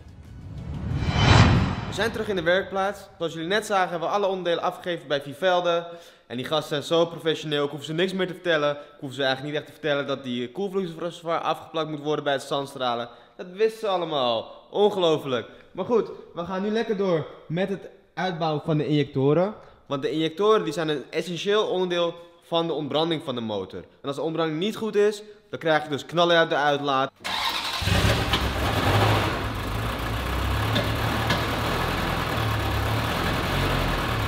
Of door de inlaat, een misfire, dat wil je allemaal niet. En daarom gaan we zo meteen naar een bedrijf toe die de injectoren voor ons gaat testen. We gaan ze nu eerst even uitbouwen.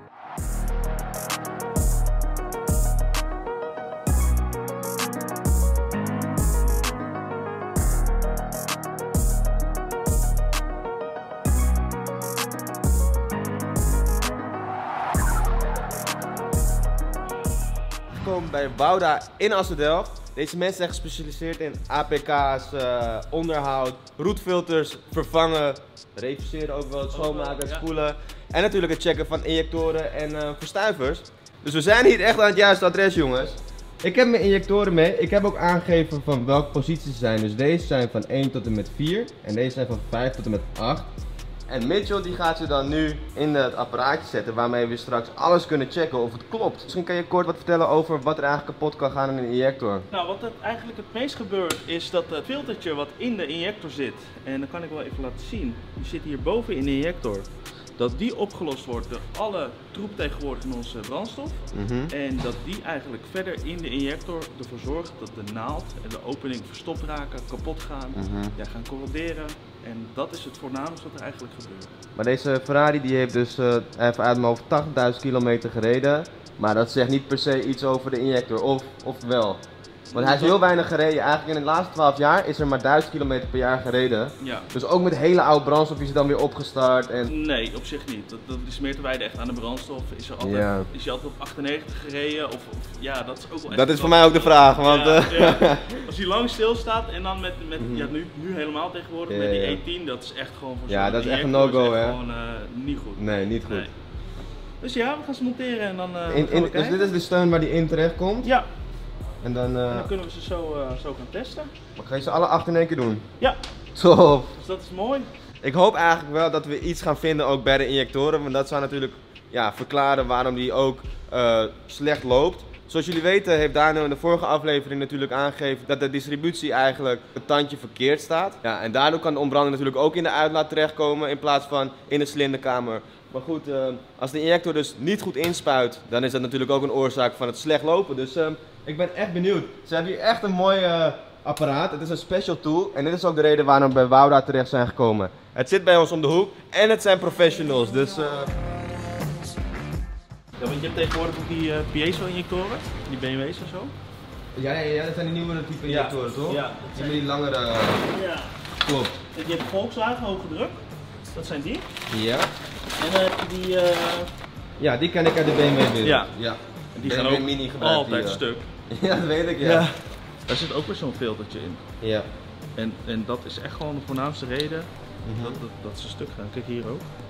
Zie je zitten? Ja, maar ik zie geen filter meer, kan dat? Nee, ja. Die gaat dus naar binnen. Het is wel grappig. Kijk, het is zo'n... Maar dat ze dan niet een aluminium zeefje ervan maken of zo, hè? Ja, dat is ook stom. Misschien is die niet fijn genoeg, maar dat zijn dus die zeefjes die erin zitten. Filtertjes, ja. Waardeloos. Ja, dit ken ik nog inderdaad uit de BMW tijd dat ik daar heb gewerkt.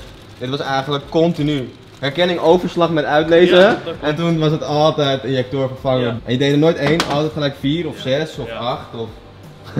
Alleen maar origineel te krijgen. Ja. Kan je hem dan ook denk je fixen zo'n injector? Ja, als als je we dat... deze krijgen voor testen, Ja? doen we altijd ze eerst testen. Dan haal ik het filtertjes Ja. eruit. Als ze goed zijn, Mhm. doen we er een nieuw filtertje in, maken we hem schoon en dan kan hij weer terug. Oké, maar als het sproeibeeld alles klopt, dan neem ik aan. Ja, precies. Ja. Ja, want als deze ook stuk zijn, nee, Ja. je kan hem ook niet openmaken. Nee, dus je kan nee. er eigenlijk gewoon niks mee. En in de ultrasoonreiniger zet zo'n badje. Ja, Dat doen kan we je nog ook. wel proberen. Ja, dat doen we ook altijd, maar ja, Zelfs dat, meestal niet. nee. Nee. Kijk eens. Ah, die zit er nog wel redelijk Deze uit, is toch? wel oké, ja. Ja. Dus als hij een probleem heeft gehad, zou het elders moeten liggen in de injector. Precies, ja, dat klopt. Ja. Oké, we gaan de injectoren gaan we nu inspannen in het apparaat. En dan gaan we eerst even kijken naar het sproeibeeld. We gaan kijken of we afwijkingen zien. En als dat gedaan is, gaan we kijken naar de opbrengst.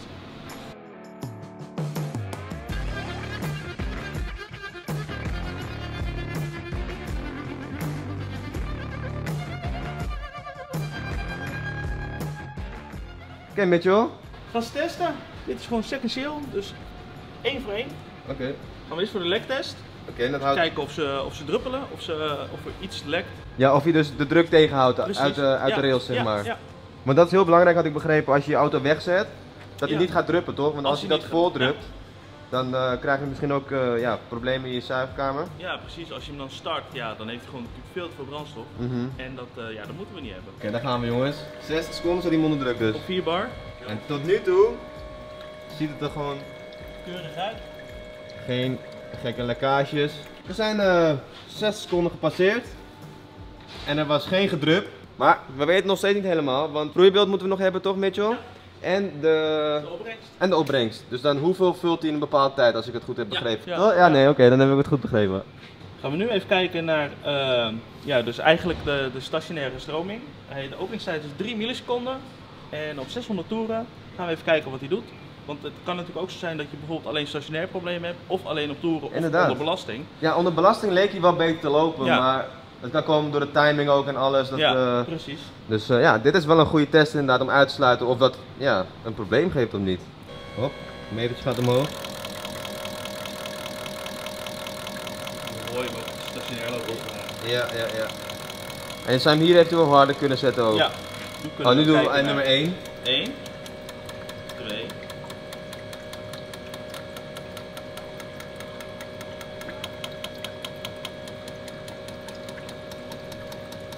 Oké, ziet er goed uit.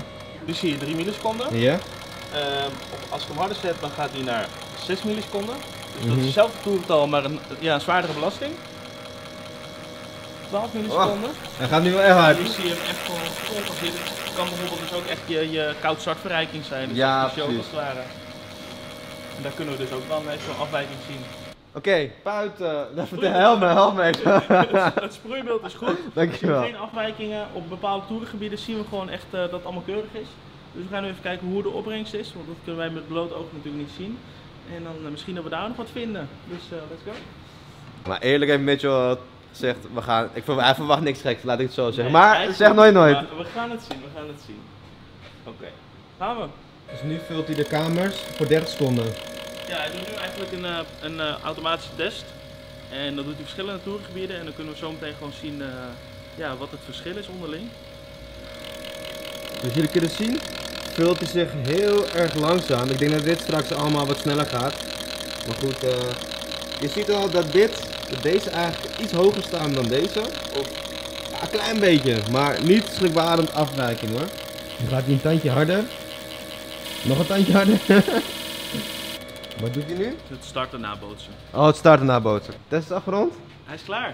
En volgens mij ziet het er keurig uit. Er is eentje met een kleine afwijking. Dat is nummer 3 toch? Of zie ik het? Ja, het is maar, ja, het is iets minder. Maar echt iets hè? Ja, het is echt, dit zou ik niet eens opschrijven normaal. Hij is goedgekeurd door Mitchell. Hey, daar ben ik zo blij mee. We kunnen nu gewoon straks onze distributie monteren. En dan opnieuw starten. Want dit is een afgesloten hoofdstuk in principe. We hebben zoveel comments gehad over dat de injectoren dus ook een probleem konden zijn. En dat hadden wij eigenlijk ook in onze achterhoofd continu van, zijn het dan toch de injectoren? Maar nu we de distributie hebben gevonden en de injectoren hebben uitgesloten, durf ik eigenlijk nou genoeg weer die Ferrari in elkaar te zetten. En dan te gaan starten en kijken wat hij doet. Is het niet, dan gaan we dooronderzoek doen. Ik hoop dat het gewoon hierbij is gebleven. En dan hebben we gewoon hopelijk een goede gok genomen. Want dan hoeven we geen nieuwe motor in de Ferrari. Of geen koppakking te doen. Of noem maar op. Dus Mitchell, ik wil je ontzettend bedanken voor vandaag. En natuurlijk de goedkeuring van de injectoren. Zeker. Ga je een hand geven. Onwijs bedankt. Geen dank. En ja, wellicht voor de volgende keer. Als ik een probleem heb met mijn motor, dan weet ik jullie wat te vinden. Super, top. Ik zal even in de beschrijving Wouter even toevoegen. Mocht je werkzaamheden willen uitgevoerd hebben, stuur ze gerust een bericht. Zoals je ziet zijn ze super vriendelijk en ik ga nu terug naar de werkplaats. Ciao. Yes jongens, terug in de werkplaats en ik heb super goed nieuws. Onze onderdelen die we uit Engeland hebben besteld bij Scuderia Carpart zijn binnen 1 dag geleverd. Dus gisteren besteld, vandaag in huis. Zo snel kan het gaan. Nog sneller dan de dealers in Nederland dat kunnen regelen, hebben wij het gewoon uit Engeland weten te bemachtigen. Ik ben super hyped, want die onderdelen waren dus niet goedkoop zoals jullie weten. 1900 en... help me even. 1900 en... maakt niet uit. Bijna 2000 euro aan onderdelen. Dus we gaan ze even uitpakken. Kijken of alles compleet is. Ik ben excited, want als het goed is staan overal Ferrari stickers op.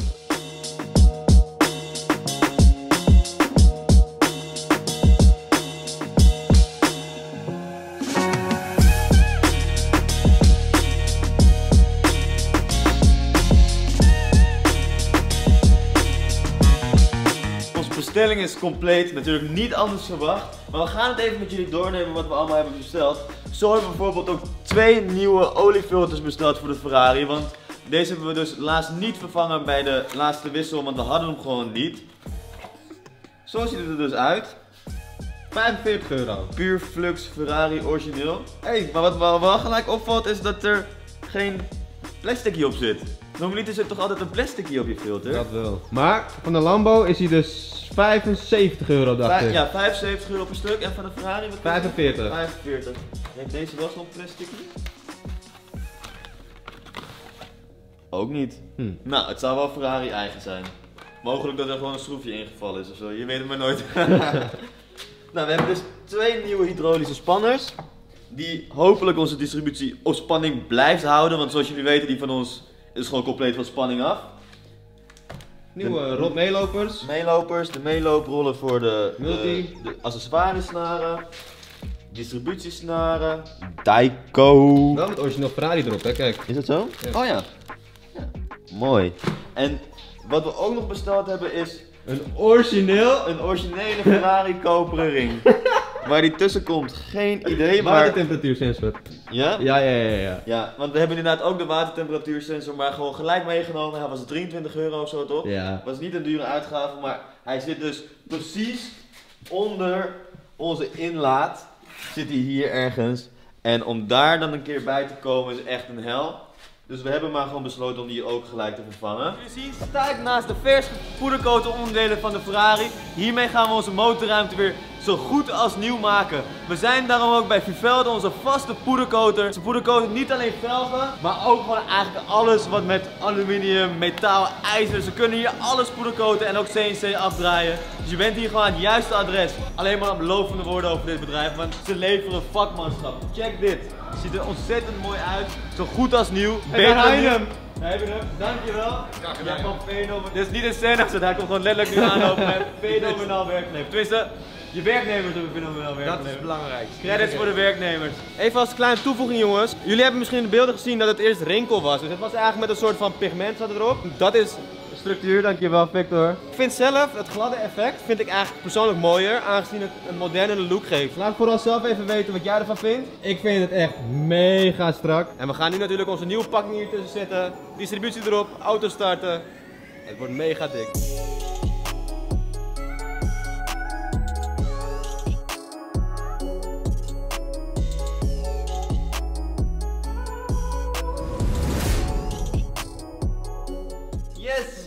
terug in onze werkplaats. We hebben onze vers gepoedercoated delen terug. En het ziet er ongelooflijk goed uit. We hebben het even voor het oog even op elkaar gezet. Zo is de inlaat compleet. Uiteraard komen er nieuwe pakkingen tussen. Het wordt helemaal fris en fruitig. Check even onze motorruimte. Het is gewoon één spinnenweb gewoon van slangen, kabels, betrading. Het is ongekend. We gaan dit dan ook als eerste mee beginnen, want het zit nou nog een beetje vers in ons geheugen. We komen er wel uit. We hebben voor hetere vuur gestaan. Als je een Lambo kan bouwen, kan je ook dit in elkaar zetten. Dus we gaan gewoon vlammen. Let's go.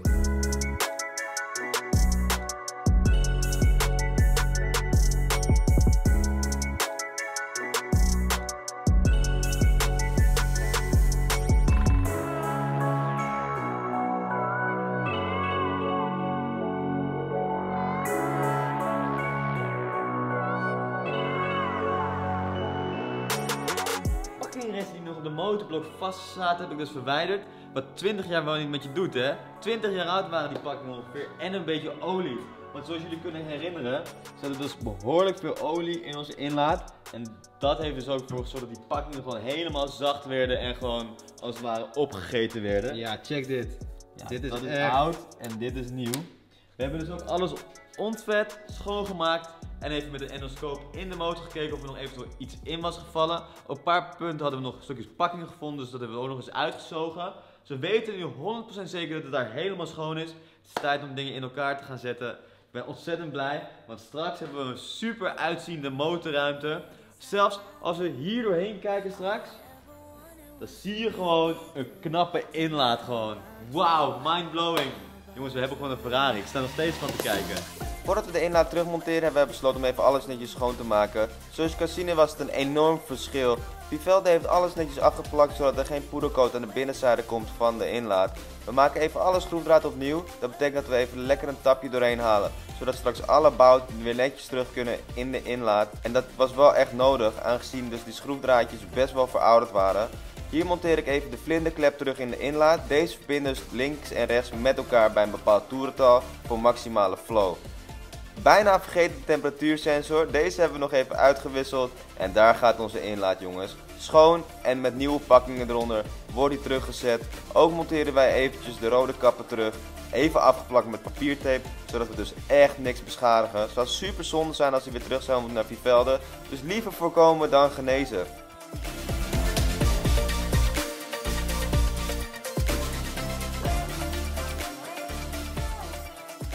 Yes jongens, welkom terug. Het is een nieuwe dag hier en ik ben ontzettend excited. Want ik heb zojuist de motorruimte helemaal in elkaar gezet. Nieuwe pakkingen, nieuwe poedercoat. Wat was dit een werk. Eigenlijk hersteld zoals het was. Maar wat ziet het er fenomenaal mooi uit. Het poedercoatwerk van Vivelde maakt wel het verschil. Check eventjes de beauty shot.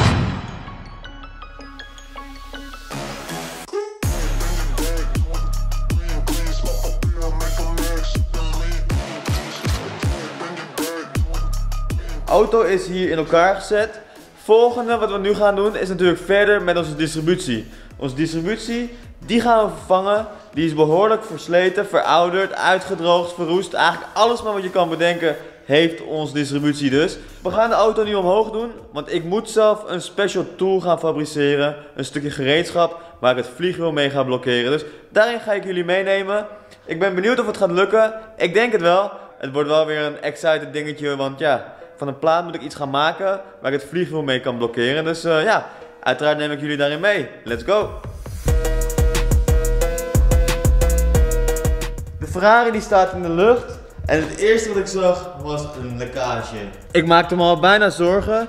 Maar natuurlijk is het logisch dat de koelvloeistof op de grond ligt. Want ja, we hebben natuurlijk de watertemperatuursensor vervangen. Toen is er een klein beetje koelvloeistof uitgelekt. Maar zoals ik net vertelde, moet ik dus een blokkeersleutel maken voor onze vliegwiel. Dit luikje moet ik demonteren.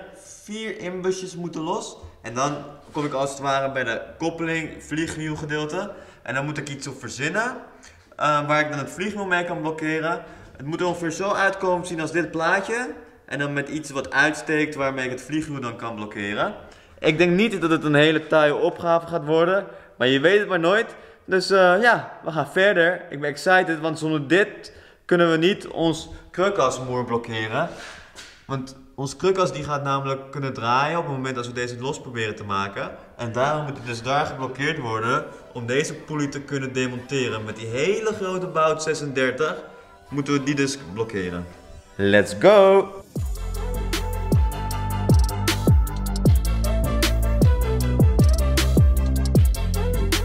Alright jongens, ik heb een heel mooi stuk plaat gevonden waar ik dus mijn speciaal gereedschap uit ga halen. Ik ga jullie even laten zien hoe het te werk gaat.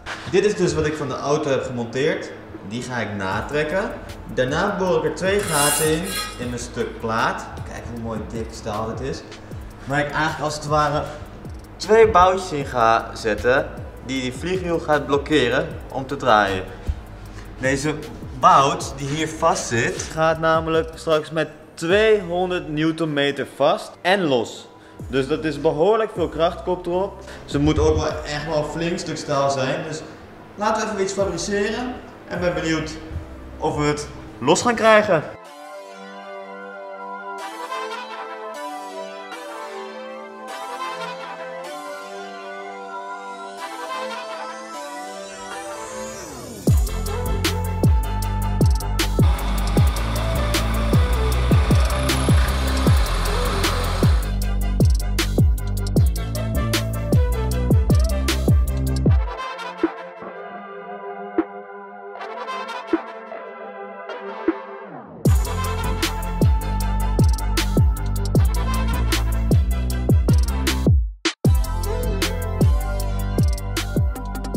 Na flink wat passende meten heb ik eindelijk de special tool weten te maken.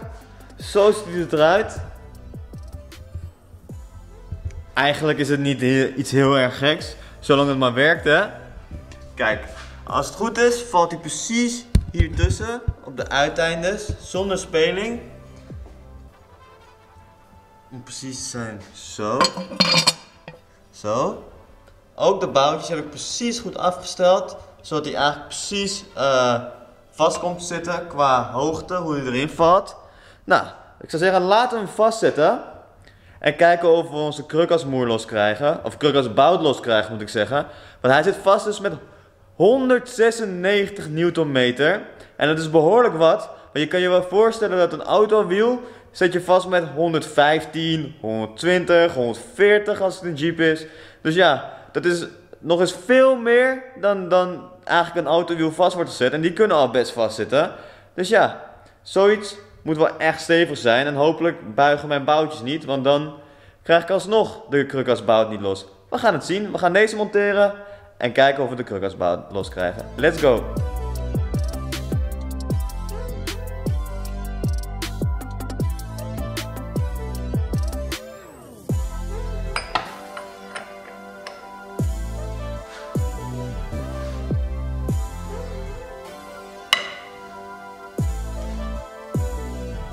Ja, hij is goed. Yay.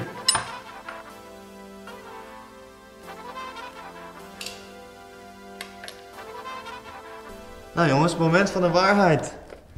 Gaat de pulley eraf komen? Nou, de bout die valt er in ieder geval uit. Die hebben we. Dit is hem. De Jetser. Ah, die pulley. Bij sommige mensen zit die nog gewoon zo vast. Ik ben benieuwd of hij bij mij vast zit. Want ja, dit ding, sommige mensen zitten muur en muur vast. Hij komt er gewoon af, yes. Ja, ik heb hem. Yes jongens, het is gelukt. Hij is eraf. Woehoe. Hij is eraf. De blokkeersleutel heeft geholpen jongens.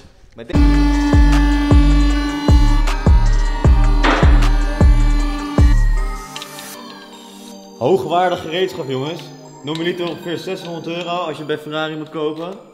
En zo is het voor werk geweest, denk 1,5 uur. Mooi verdiend. Ja jongens, jullie zijn niet tevreden over de 10 minuten video's hè, dat een aflevering 10 minuten duurt. Dat zijn gewoon afleveringen die wij op een hele dag schieten in 8 uur.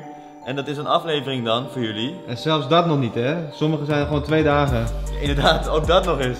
We kunnen de video's langer voor jullie maken, een beetje uitrekken. Dat is misschien ook wel wat we in de toekomst gaan doen. Om jullie toch wat meer te vermaken.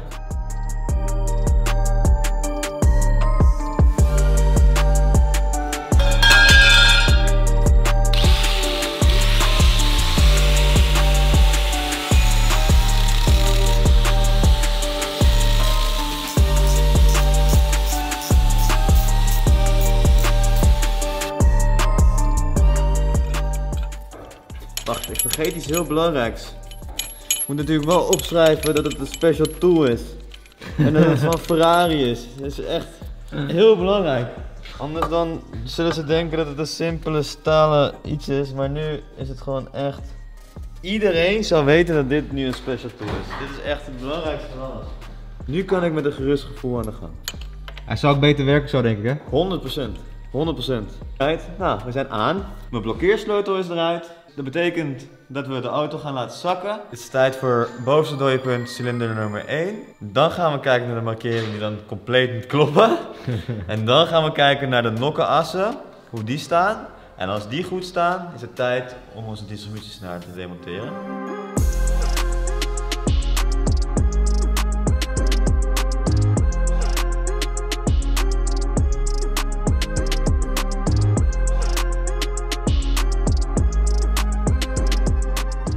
Maar dat is dus de aanduiding op het blok. En dat is het streepje op het nokkenas. Nou, we vinden toch dat die ene nok niet goed staat van de uitlaat. Dus daar gaan we zo meteen naartoe draaien, als we de snaar eraf hebben. Voor nu is dit voor ons de juiste bepaling. Je ziet eigenlijk dat alle strepen niet tegenover elkaar staan. We kunnen hem zo neerzetten dat alle strepen tegenover elkaar komen te staan. Alleen staat hij dan bij de nokkenas eigenlijk niet goed op tijd. Alhoewel, we zouden hem wel zo kunnen vervangen. Alleen wij gebruiken liever de fabrieksmarkeringen die op de nokkenas staan. En we gaan onze eigen markeringen aanbrengen met het nagellak van mevrouwtje. Mooi rood is niet lelijk. We gaan dit even markeren, jongens. Let's go. Ik hoop niet dat ze dit ding mist uit haar make-up kistje. Oeh, dit doet me denken aan het romantische avondje. Oeh. Lijkt net bloed, jongens. Bloed. Ja, daar zitten wel in bloed, zweet en tranen. Ja, dat kan je zeker zeggen. Maar die kan ik natuurlijk nog niet markeren, want die moet er nog iets naartoe. En dan nu. Ferrari Special Tool. En dan zullen ze niet geloven, hè, dat het een Ferrari Special Tool is. Maar dan zal ik hier even het documentje even invoegen hoe dat werkt, jongens. Niet te strak, anders gaan die poelies krom. Maar ze moeten wel vast.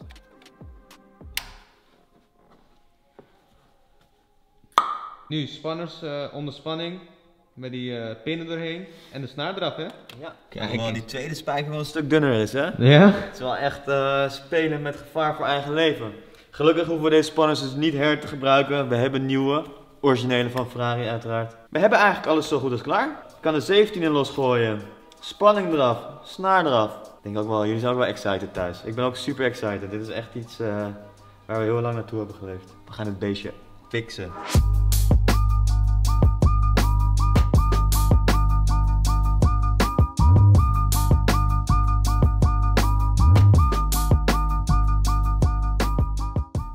Het kan ook zo zijn, hè, dat de stretch in die snaar zit door ouderdom en dat hij daarom ook misfired. Hè. Het hoeft maar echt maar millimeters af te zijn om gewoon slecht te lopen.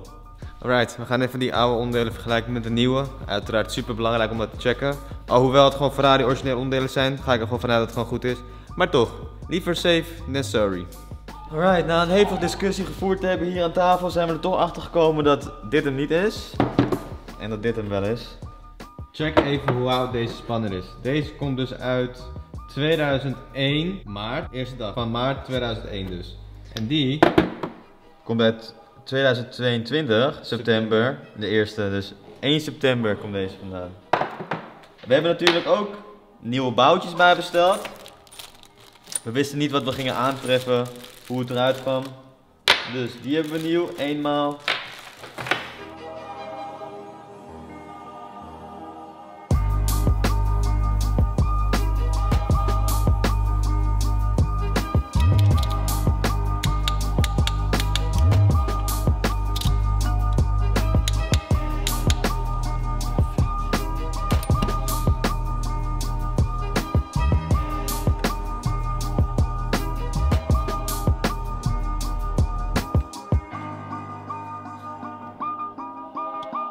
Guys, het is een nieuwe dag hier en gisteren zijn we tot laat doorgegaan om de riem erop te zetten.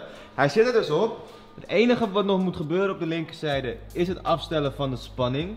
Want het is dus een een spanner die al op voorhand gespannen moet worden en dan doet de spanner de rest of zo, toch? En ook hebben we eigenlijk de hele tijd gezegd dat het een hydraulische spanner is. Het is geen hydraulische spanner, het is gewoon een spanner met een veersysteem erin. We dachten altijd dat het op oliedruk was, maar dat is dus niet het geval. Ja, het is nu een kwestie van afstellen van de juiste spanning. Wij laten zo meteen even zien hoe dat moet, want je hebt daar een app voor nodig in je telefoon en dan meet je de frequentie mee. En door middel van toonhoogte stel je dus de spanning op de snaar, wat super bijzonder is. We gaan het even op links goed zetten en dan rechts eigenlijk op dezelfde manier. En dan gaan we hopelijk dit beestje even opstarten en kijken of het issue verholpen is met het slecht draaien van de motor. Dus het is echt een spannende aflevering, ook voor ons, hè Daan? Zeker. Je moet hem in deze aflevering nog starten. Zeker weten.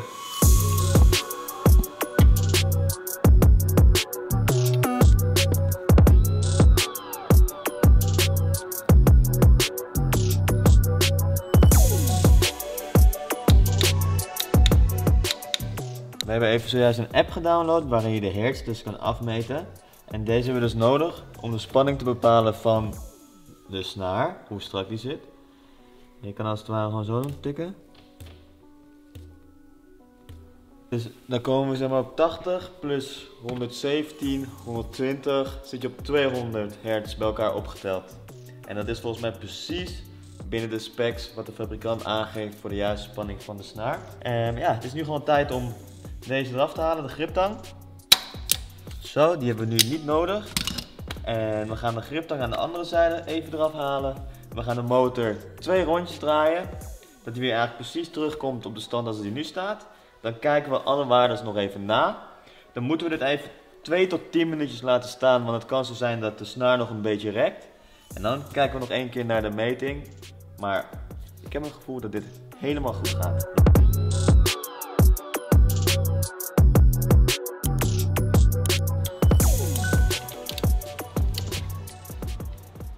Huh?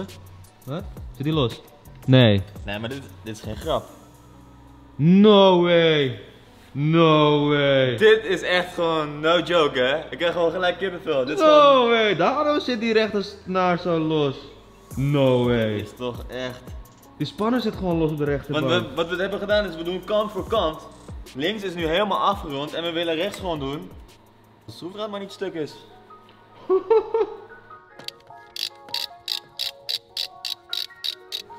Bewijs voor de nieuwe eigenaar straks. Dat het echt allemaal gedaan is.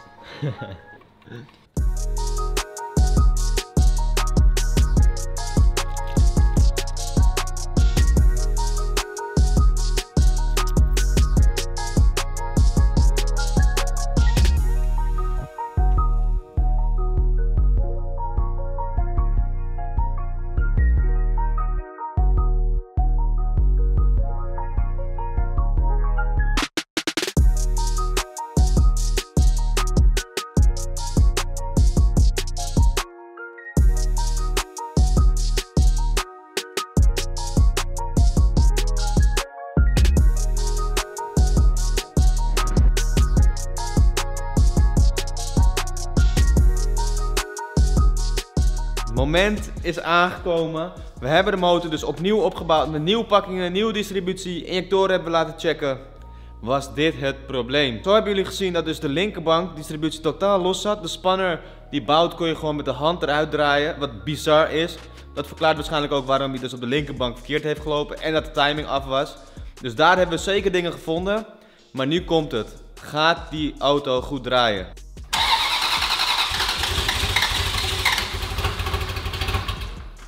Oké.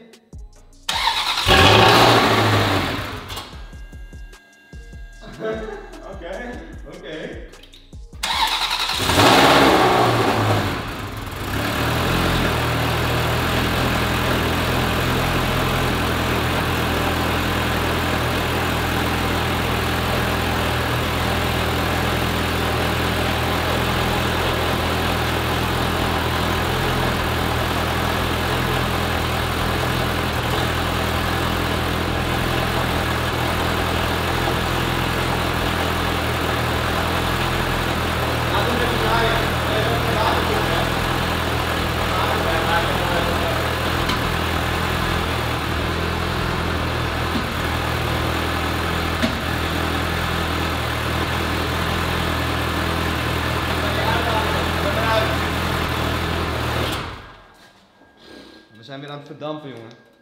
Dat is helemaal niet weg. Nee. Ik moet zeggen, hij loopt wel een stukje beter, maar het probleem is er dus nog niet uit. Dus dat duidt erop dat dus het iets totaal iets anders is. Maar goed, zoals ik de vorige keer al aangaf, die geur, oh mijn god. Alsof hij gewoon pure brandstof in de uitlaat gooit. Dus, oh mijn god. En dat verbrandt dan een beetje, want hij wordt wel warm, maar oh, dit is echt heel erg. Al die uren Daan die we er nu in hebben gestopt, was natuurlijk niet voor niets. Nee. Maar goed. Maar ik had een mooie disclaimer van tevoren gemaakt, toch? Mensen, niet getreurd. Dat wel. Ferrari draaide in het begin super lekker. Naarmate de koude start er vanaf ging, merkten we dat hij een beetje ging ploffen. Ik ben ervan overtuigd dat de distributie nu goed staat. Dat deel gaan we nu compleet afbouwen. Zoals je ziet hebben we overal verstrooide onderdelen. En ik wil dat gewoon allemaal weer op de auto hebben om het gewoon weer compleet te maken. De multiriem kan erop, die naar de dynamo gaat. De multiriem naar de airco kan erop. We kunnen dat deel helemaal afmaken, afronden. De kappen kunnen erop. Want ik weet zeker dat dat goed zit.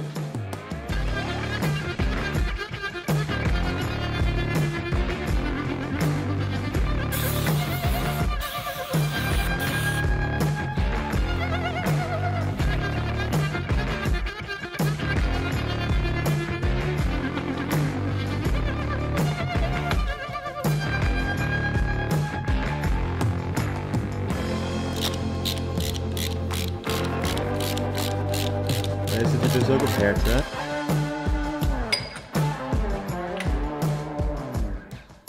Dan nu de Ferrari Special Tool A600 €. Na het trek wordt het lastig, denk ik. 200 Nm, die krukkersbout. Dan, dames en heren, 200 Nm. Dat is bijna het einde van mijn momentsleutel. Ja, dat zegt echt iets hoor. Gelukkig doen we een beetje aan fitness. Hopelijk gaat het goed met mijn special tool. Nee, hij moet wel vast hoor. Oh. Ja, die zit wel vast hoor. 200 Nm jongens. Oké jongens, we zijn weer in de werkplaats. Het is een nieuwe dag. En weet je wat super tof is? Dat is dit. Tada! Het heeft gesneeuwd jongens. Ik denk laten we even de Honda buiten zetten. Even een paar mooie shots maken met de Honda in de sneeuw. En ja, dit is natuurlijk een unieke kans. Want hoe vaak sneeuwt het nou in Nederland? Dus laten we het even op beeld zetten.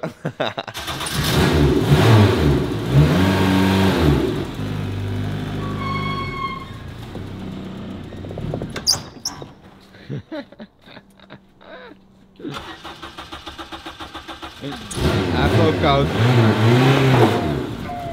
Fast lane when I pass in the street. Bag of money in the passenger seat. Simcoe's been asking for me on the road from the west to the east. Oké jongens, het was even leuk geweest, maar we gaan nu weer door aan de Ferrari. Gisteren heb ik even contact gehad met de maker van onze ECU's, eigenlijk die in eerste instantie de computers wilde maken van deze Ferrari. Hij zei dus dat de solderingen van deze type computers dus eigenlijk opnieuw gesoldeerd moeten worden, aangezien de tin waarmee ze gesoldeerd werden vroeger dus anders was en deze kunnen gaan corroderen. Helaas bleek dit dus niet zo te zijn. Hij heeft zijn onderzoek niet optimaal gedaan, waardoor dat dus niet mogelijk is. Wat ik wel te weten ben gekomen is dus iets super raars in deze Ferrari. Eigenlijk aan alle 360's. Dat de computer aan de rechterzijde is voor de linkerbank.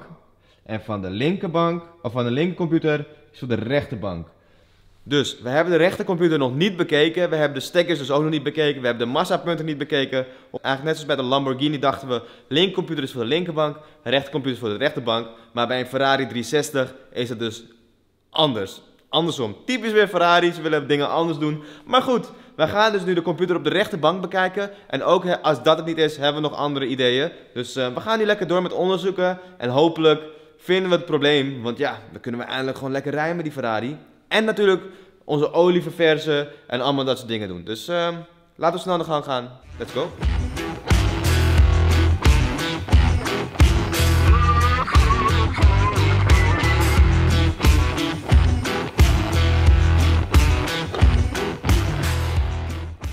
Het was een kleine struggle, we hebben hem.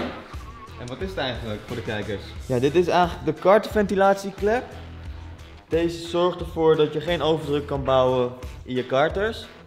als deze dus eigenlijk defect is, we hebben hier 2 van, dan kan het zo zijn dat er vochtopbouw komt in je karter en ook in je motorolie. En dat is dus bij ons ook het geval. Dus we gaan nu deze bekijken, testen of die werkelijk echt open is of dicht blijft.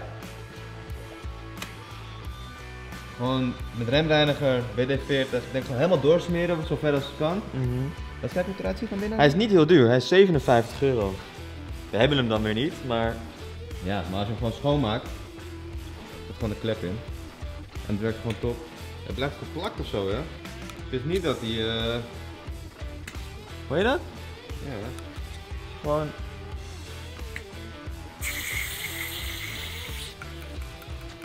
Dit is eigenlijk gewoon hoe soepel die zou moeten gaan. Dat denk ik ook. Maar hij gaat ook dicht, toch? Hij sluit ook. Als ik blaas, sluit hij gewoon. Zo, zwarte lippen, man. Oké. Oké. Dit is dus de reden dat we dit checken, hè? Zoals jullie weten deed die andere dus raar. En deze die zit gewoon helemaal dicht. Zag hier eens aan dan. We weten wat je vraagt, hè? Zuigen doe ik niet zo, mijn vriend. Oh mijn god.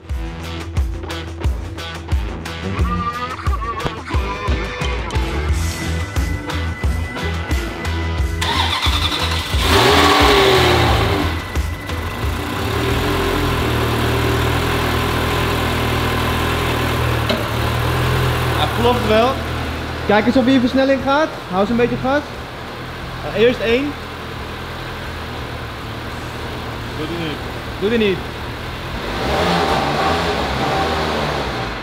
Motorstoring knippert wel weer. Laat maar aan, laat maar aan.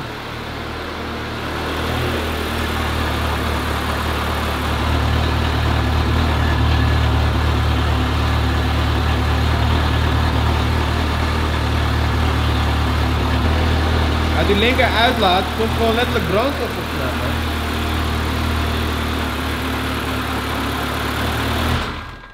Zo.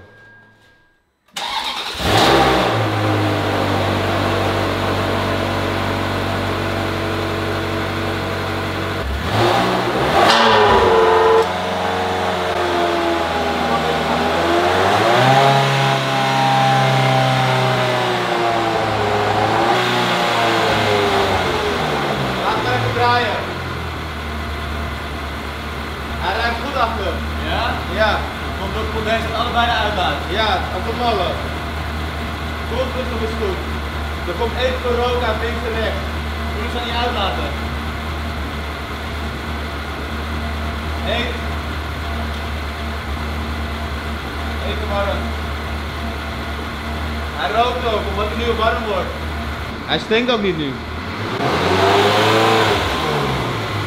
Jongens, dit ziet er echt goed uit. We hebben dus besloten om de lambda-zondes af te koppelen.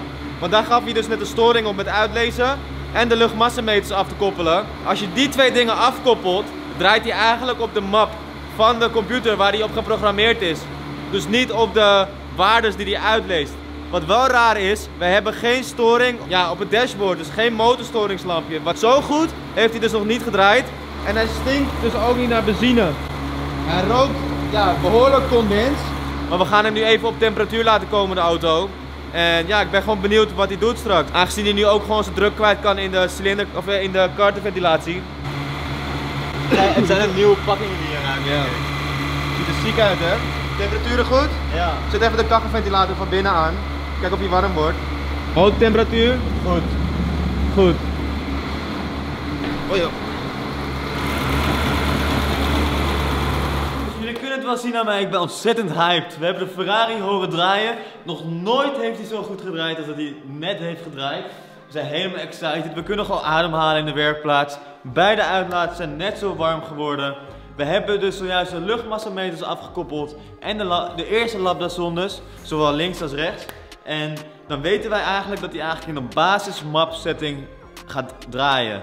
Op het moment als alles aangekoppeld zit, heeft die auto dus zeg maar bepaalde waardes nodig waar hij zichzelf op afregelt. En als dan een component dus faalt, stuk is, krijgt hij verkeerde waardes, waardoor hij eigenlijk gewoon te veel brandstof gaat inspuiten. En dat was dus bij ons ook het geval. We merkten gewoon dat er te veel brandstof werd ingegooid, onvolledige verbranding. Daardoor kregen we ook tranen in onze ogen. Na wat onderzoek hadden we natuurlijk die PVC-valve, of de PCV, weet ik veel. De kartonluchting hebben we schoongemaakt. Merkten we ook een verstopping in zat. Mogelijk was dat waarom er zoveel condens, vocht in de olie kwam en in de koppakking nog steeds heel. Het wordt tijd voor een lange testrit op de openbare weg. Maar in ieder geval één ding is zeker, al deze onderdelen die we hier hebben, die gaan weer terug in de Ferrari. Dus we gaan gewoon knallen. Let's go!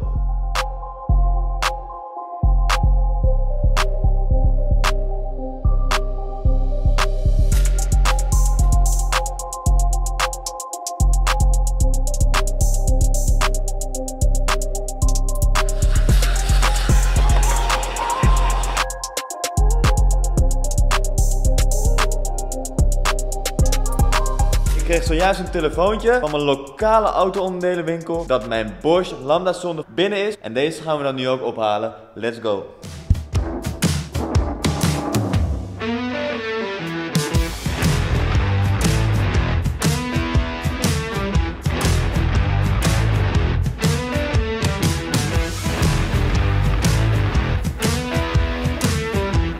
Snel tijd om mijn stoelen weer terug te monteren. Ik heb ontzettend lang uitgekeken naar dit moment dat het interieur weer helemaal compleet is. Geen verstrooide onderdelen meer. Dus ik zou zeggen, gordels vastzetten aan de stoelen. Stoelen op een plek, stoelen vastzetten. Let's go!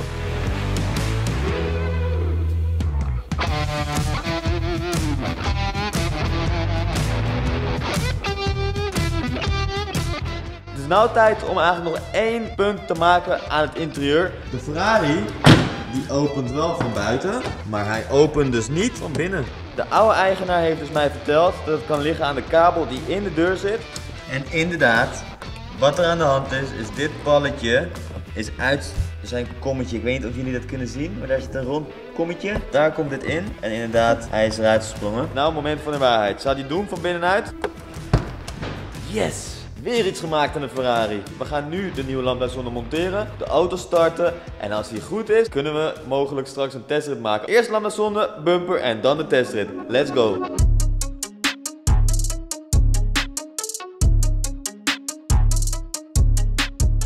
De Lambda zonde is vervangen. De stekkers van de luchtmassameters zijn aangesloten. Snel tijd om de Ferrari te starten. 3, 2, 1.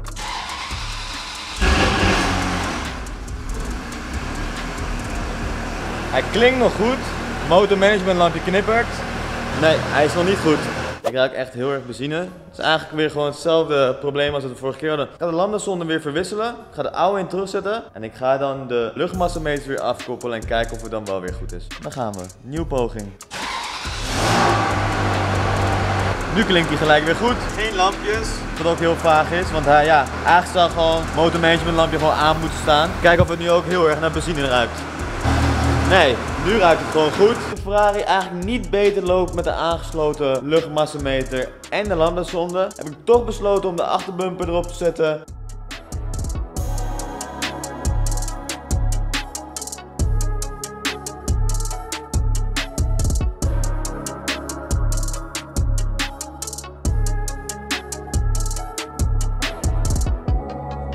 Yes jongens, welkom terug. Jullie zien het, we gaan weer verder met het beestje. Jongens, we gaan de banden vervangen op de Ferrari, want ze zijn gigantisch uitgedroogd. Hij heeft super lang in de showroom gestaan op één plek. We gaan nu natuurlijk naar onze grote vriend Vivelde om de banden te laten vangen. En natuurlijk te optimaliseren, te balanceren. Want zo'n auto met 300 km per uur, volgens mij haalt hij dat niet. Maar op hoge snelheid moet hij gewoon uiteraard optimaal zijn. En dat is waar we voor gaan. Ook zijn er nieuwe onderdelen binnengekomen. Nieuwe luchtmassameters zijn er binnen. Dus deze gaan we straks ook monteren. En hopelijk is daar ons probleem mee getackled. Blijf vooral zitten, blijf vooral kijken. We gaan nu de banden doen, want we kunnen niet met zulke droge scheuren de weg op. Let's go.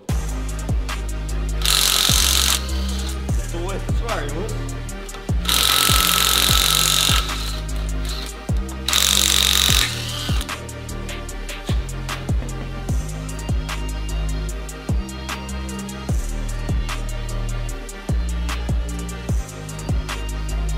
Bij Vivelde aangekomen. Wie hebben we hier allemaal? Een bekend Cupraatje. Even kijken. Mevrouw Lies de Jong. Ik denk dat ze hem komt uitlijnen. Robin is er ook bij, zoals ik zei. Lies is er ook. Wat kom je doen? Mijn auto uitlijnen. Waarom? Gisteren verlagingssferen ervoor. Echt? Ja. Hij ziet er wel nice uit. Ja, hij moet natuurlijk niet tot de grond, want anders kun je geen aanhanger slepen.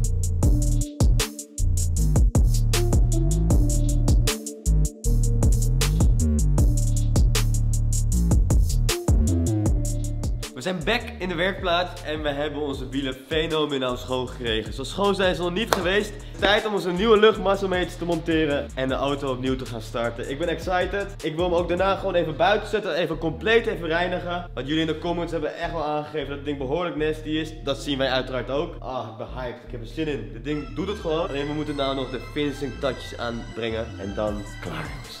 Klaar.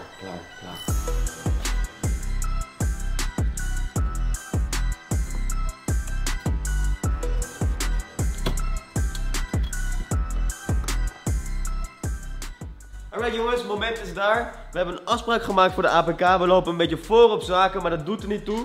We weten natuurlijk nog niet of je goed draait. Daar gaan we zo achter komen. 3, 2, 1.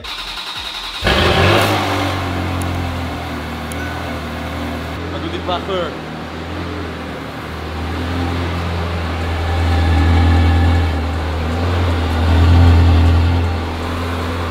Hij is goed.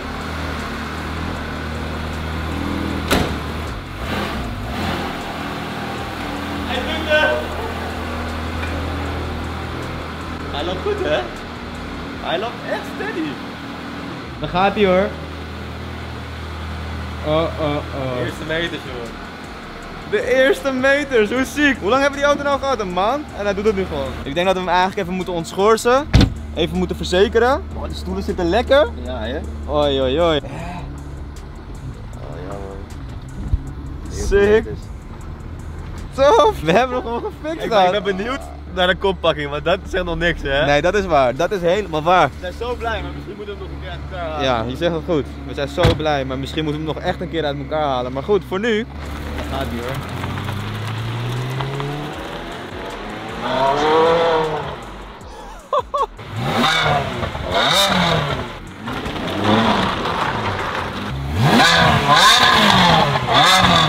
Dit ding klinkt ziek, jongen. We gaan de auto nu even wassen. Maandag om 9 uur hebben we een afspraak voor de APK. Voordat we daar naartoe gaan, gaan we even wassen. Let's go.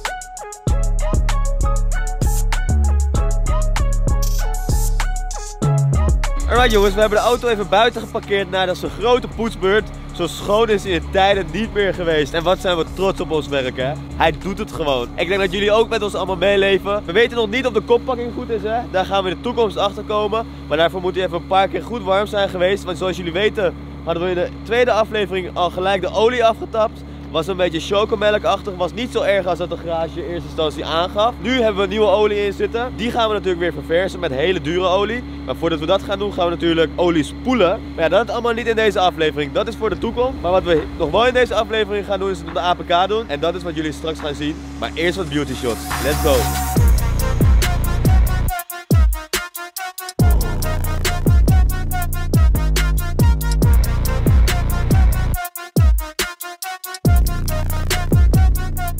Jongens, daar zitten we dan in de Ferrari. We verlaten letterlijk net de werkplaats. Met een bak koffie in de hand. Ja, want we hebben dus een APK-afspraak zoals we het hebben aangegeven. Dit is de eerste keer rijden op de openbare weg. Ja, het voelt echt onwerkelijk. Eigenlijk is dat het gewoon het juiste woord. Ik heb gisteravond de auto even ontschorst en verzekerd. Dus officieel gezien hebben we geen APK, maar we mogen op de dag van de APK gewoon rijden met de auto. Eerst even tanken, dan naar de APK garage. En ik ben benieuwd of hij er doorheen komt. Let's go! Kijk dit dan, dit is pas een teken van lang stilstaan. Check die tankdop eventjes. Ik kan wel een poetsbeurt krijgen of niet?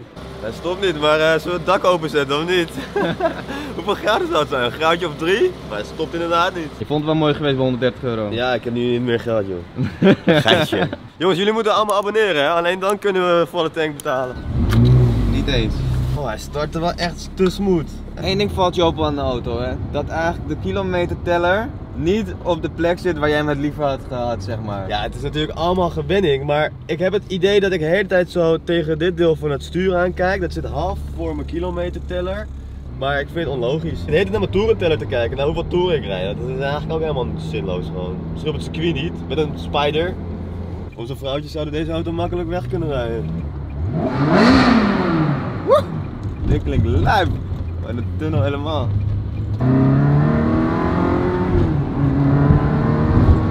schakelt zo smooth, hè? Dat is niet normaal, hè?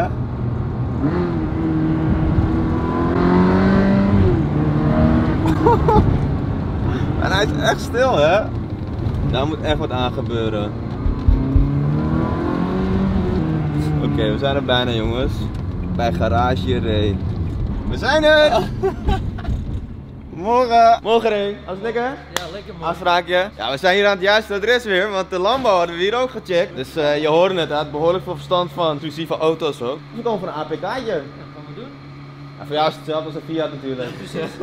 Het is een Fiat. Oh.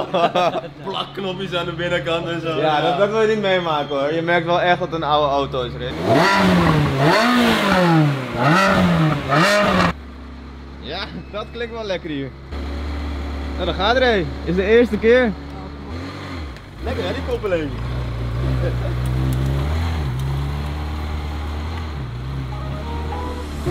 3, 2, 1.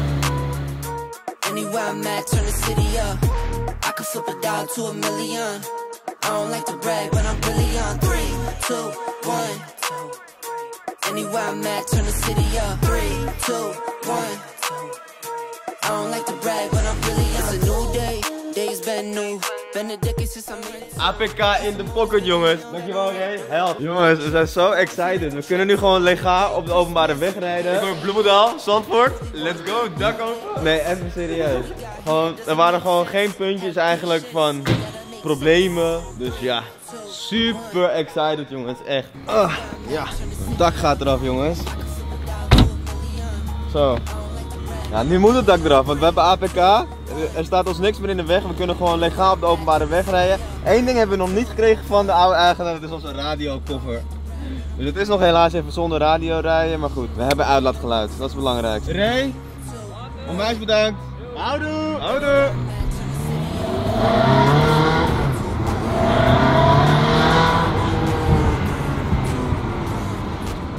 Wat me wel opvalt is deze voetsteun. Die zit zo goed gepositioneerd. Je kan je ook helemaal afzetten erin. Zoals als Daniel gas gaat geven straks. Dat je al helemaal steady met je camera bent. Dat is. Nee, maar ze hebben echt over heel veel dingen wel nagedacht, maar ook heel veel dingen niet of zo. Dat is gewoon, hebben ze maar aan het ontwerp overgelaten of het klopt of niet. Ja, zet hem maar in mijn tuin, die tankwagen. Die hebben we nodig met zo'n ding. Het is soms nog echt een beetje onwerkelijk om zo'n auto te hebben weer.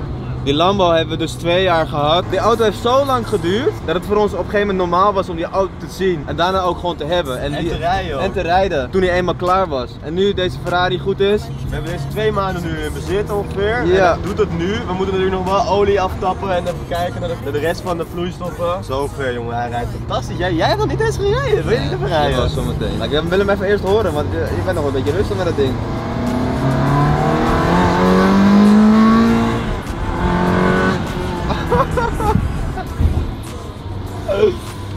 Oh, mooi man.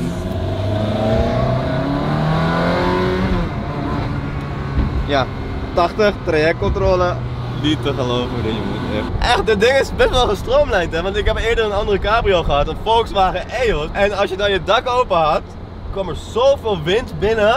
En deze heeft het eigenlijk totaal niet. Alhoewel, er zitten wel van dit soort netjes bij.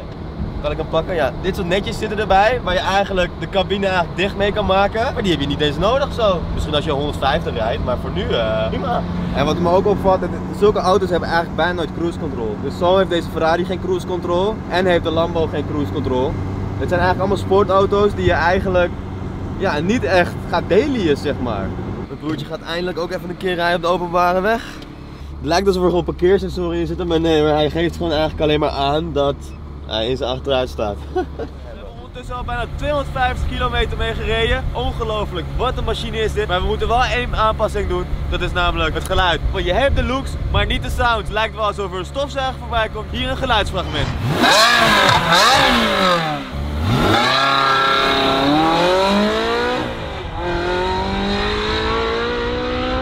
Ik moet zeggen, van buiten klinkt hij echt een heel stuk beter dan van binnen. Hij komt echt pas tot leven. in de derde versnelling was dat. Van binnen heb je dus niet echt die rijbeleving van een Ferrari. Natuurlijk wel overal de logo's, maar niet het geluid. En dat irriteert ons best wel. Vandaar ook dat we deze aanpassing dus vandaag gaan doen. Van buiten klinkt hij al best wel vet. Hij moet continu gewoon als een Ferrari klinken. En ik vergeet nog een heel belangrijk component. Daar komen we zo bij. Zoals jullie naast me zien hebben we een complete oliewissel klaarstaan. De Ferrari staat al ondertussen best wel lang stationair te draaien. Alle vloeistoffen zijn ontzettend heet. Daarom gaan we nu ook als eerst een olieflush in gooien. En als die dan een kwartier heeft stationair gedraaid in de olie, gaan we de motorolie aftappen. En komen we erachter of werkelijk de koppakking stuk is. Laat in de comments alvast weten, voordat we dit gaan doen, wat jullie denken. Is de koppakking daadwerkelijk kapot? Who knows? We gaan het zo meemaken. Let's go!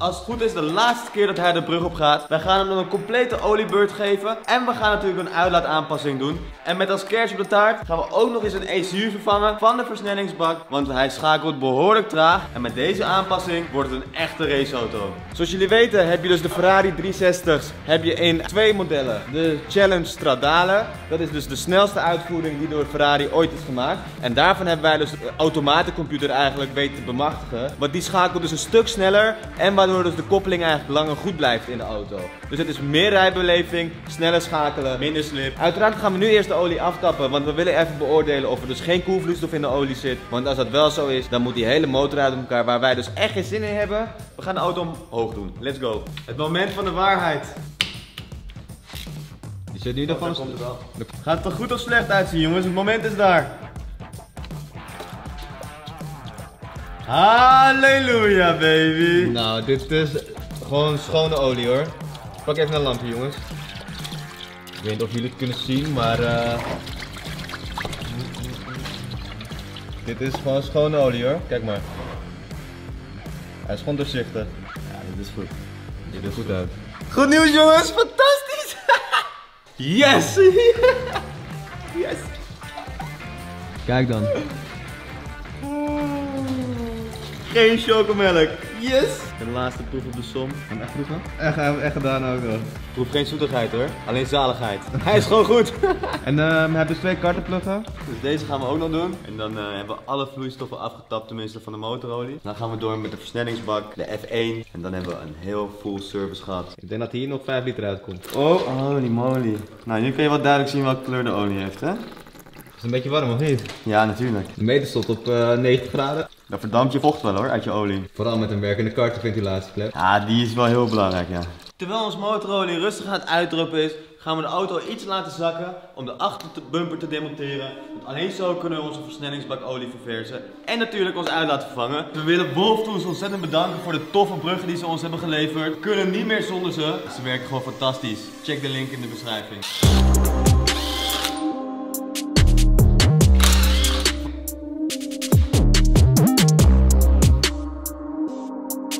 Dat ging makkelijk. Ja. Staan we dan achter een gestripte Ferrari. Zoals jullie kunnen zien is dit ons uitlaatsysteem. Zoals links als rechts hebben we uitlaten. Dat blijft zo. Alleen het grootste verschil gaat hem zijn in de box. We krijgen namelijk een veel kleinere box voor terug. En een X-pipe. Ik denk dat daar veel meer geluid uit gaat komen. En veel diepere klank ook vooral. Wat we nu gaan doen is dit demonteren. Wat ook nog wel leuk is om te vertellen. Voordat we dit uitlaatsysteem hadden gemonteerd, had ik ons kleppensysteem in de uitlaat gangbaar gemaakt. Straks hebben we dat allemaal niet nodig, want het is allemaal straight pipe. Zonder kleppensysteem, alleen een andere demper. Blijf vooral kijken, abonneer eventjes en laat in de comments weten als je dit leuke toepasselijke aanpassing vindt aan een Ferrari zoals dit.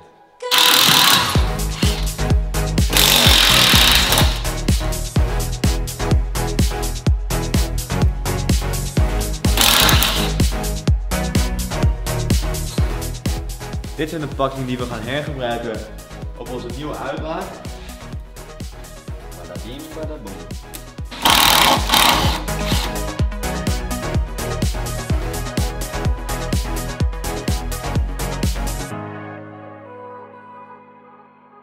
Nou, de boombox die is eruit. En dit is degene die erin gaat. Ik moet zeggen, qua gewicht gaan we er ook gigantisch op vooruit. Deze is echt zwaar. En deze daarentegen gewoon super licht. Maar hij mag wel echt even als een supercar klinken. En met dit ding gaat het wel lukken, hoop ik. Ja, die is echt al een tijd niet los geweest. Oh. We checken altijd eerst dat de filter op loskomt. Voordat je eigenlijk de aftapplug eigenlijk losmaakt. Ik ben stiekem wel benieuwd welke kleur olie hieruit komt. Na 12 jaar nog steeds niet ververst zijn.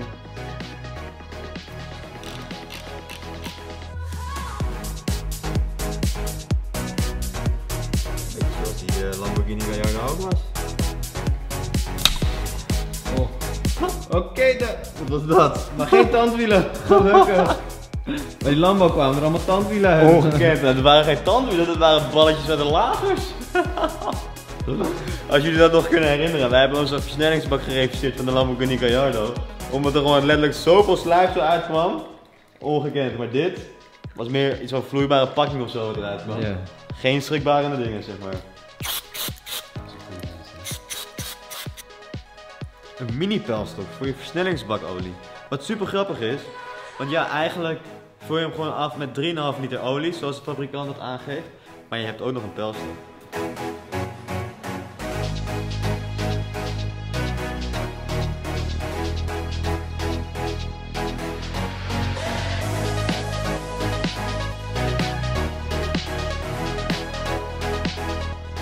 Nou, zoiets hebben we nog nooit meegemaakt, hè?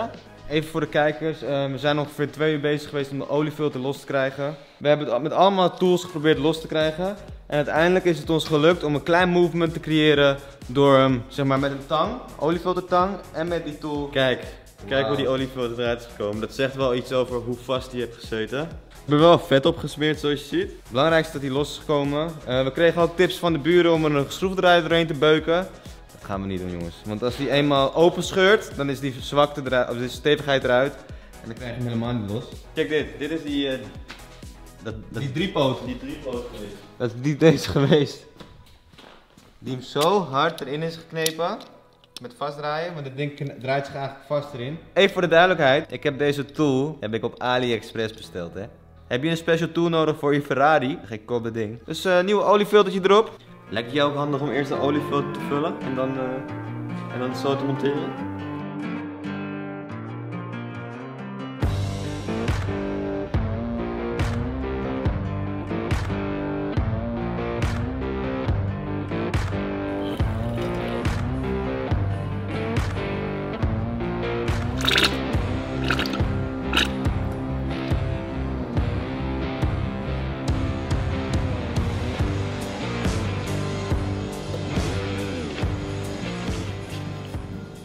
Yes jongens, ik ben ontzettend hyped. Het is een nieuwe dag hier. Wij gaan zo dadelijk de auto horen met onze nieuwe uitlaatsysteem. We hebben al vieze handschoentjes. We zijn al eventjes begonnen met de vloeistof aan het verversen. We hebben een pomp gebruikt. We hebben potjes leeggezogen en ook weer bijgevuld. Zo gaan we het stapsgewijs verversen. We hebben namelijk niet de dure Ferrari computers ter beschikking waar je bijvoorbeeld de F1 systeem mee kan bedienen. Zo gaat hij door alle versnellingen heen. En dan kan je hem ook bijvoorbeeld constant onder druk laten zodat je hem helemaal leeg perst. Wat we hebben gedaan is we hebben hem leeggezogen, bijgevuld. En dit proces gaan we een paar keer herhalen. Ik zou zeggen, laten we de uitlaat nu monteren. Ons lightweight uitlaat. En dan kunnen we straks horen brullen jongens. Met een supercar geluid. Dit is gewoon een uitlaat die ik gewoon in mijn eentje kan gaan monteren denk ik. Die andere kan er met geen mogelijkheid in mijn eentje uit. Dus daar gaan we. Als Chris het kan jij dit thuis ook. Ik ben hier de vacuümkleppenbediening ben ik aan het afkoppelen. Afdoppen moet ik zeggen. Als je deze openlaat, dus die leidingen openlaat, dan heb je gewoon een valse lucht. Dus wat je doet is, je draait er eigenlijk gewoon een bout in. Zet hem vast met een slangenklam en dan heb je het systeem afgekoppeld.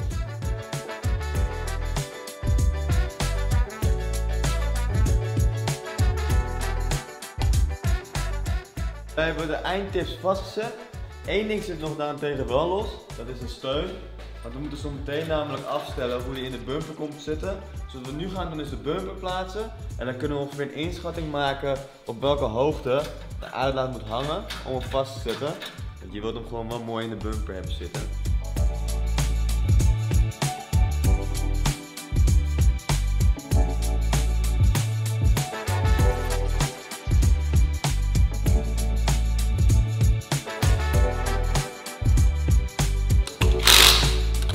zoals we eigenlijk altijd zijn voor dit soort momenten. We gaan de auto nu officieel voor het eerst opstarten met ons nieuwe uitlaatsysteem. Daar gaat hij, jongens. Klinkt die beter of niet?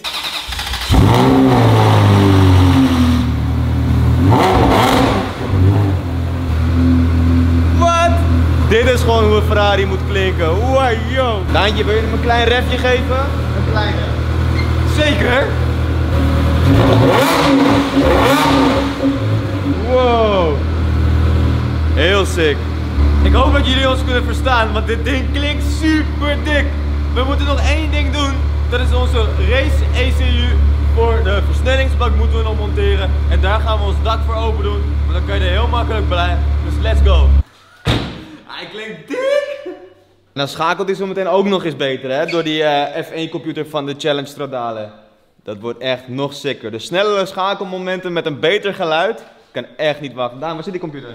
Hij zit eigenlijk heel makkelijk. Hier achter de stoel. 4 schroefjes los. En je bent er.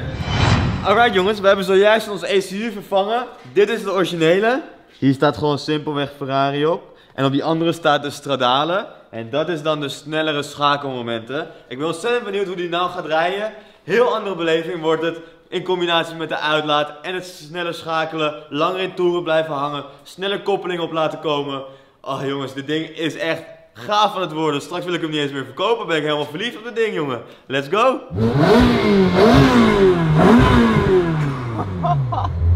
Wat hebben we gebouwd? Dit ding klinkt zo ziek, jongens. Niet normaal. Wat zijn dan, hè? Je hebt zo'n gin tonic gevoel, toch? Ja, eigenlijk kan ik dat niet vergelijken met elkaar. Maar goed, dit ding had zo geleverd moeten worden uit fabriek. Serieus. Hoe we reden met die standaard uitlaat. En dat ding klonk gewoon wel oké van buiten. Maar van binnen dus gewoon geen rijbeleving eigenlijk. Behalve natuurlijk dat je een Ferrari rijdt.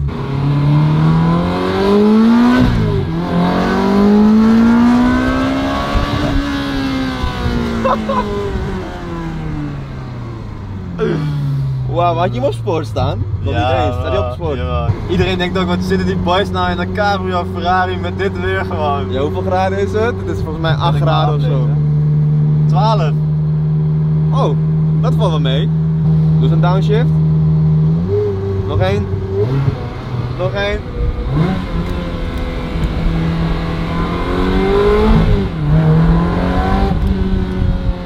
Nu weten mensen ook dat er een Ferrari aankomt, weet je wel, in plaats van een stofzuiger. Ja.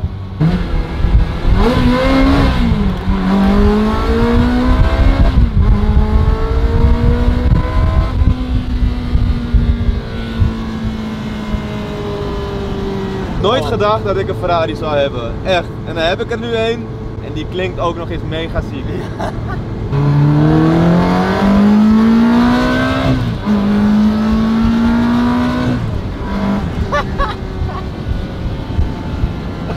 Even 4 velden laten horen, even voorbij rijden hoor. Oei oei oei. Zoals jullie weten hebben we dus die olie afgetapt en er zat dus niks in qua vloeistof. Koelvloeistof, water, niks. Dus het probleem is verholpen. Wil je een Ferrari kopen? Binnenkort te kopen. Vooral terugschakelen nu met die snelle computer. Lijkt die ook sneller te doen of zo, hè? Ja, moet je horen. alles. Dat was gewoon een vlam, hè? Dat kan niet anders.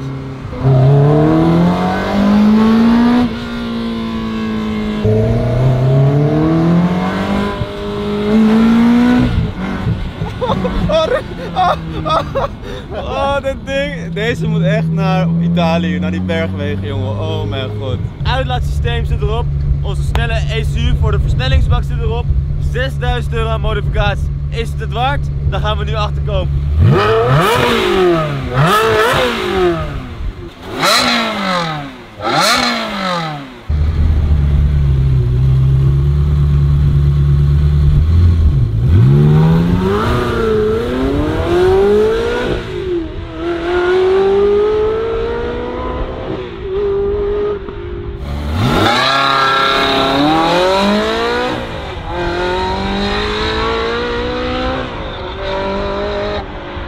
Met deze positiviteit wil ik deze aflevering afsluiten.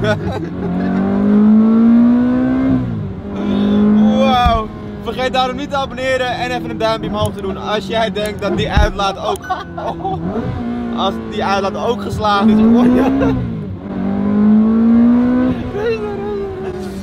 Oh jongens. wij onze reparatie niet goed hadden aangevoerd, dan was het al lang niks meer geweest. Maar we zien jullie bij de volgende. Ciao.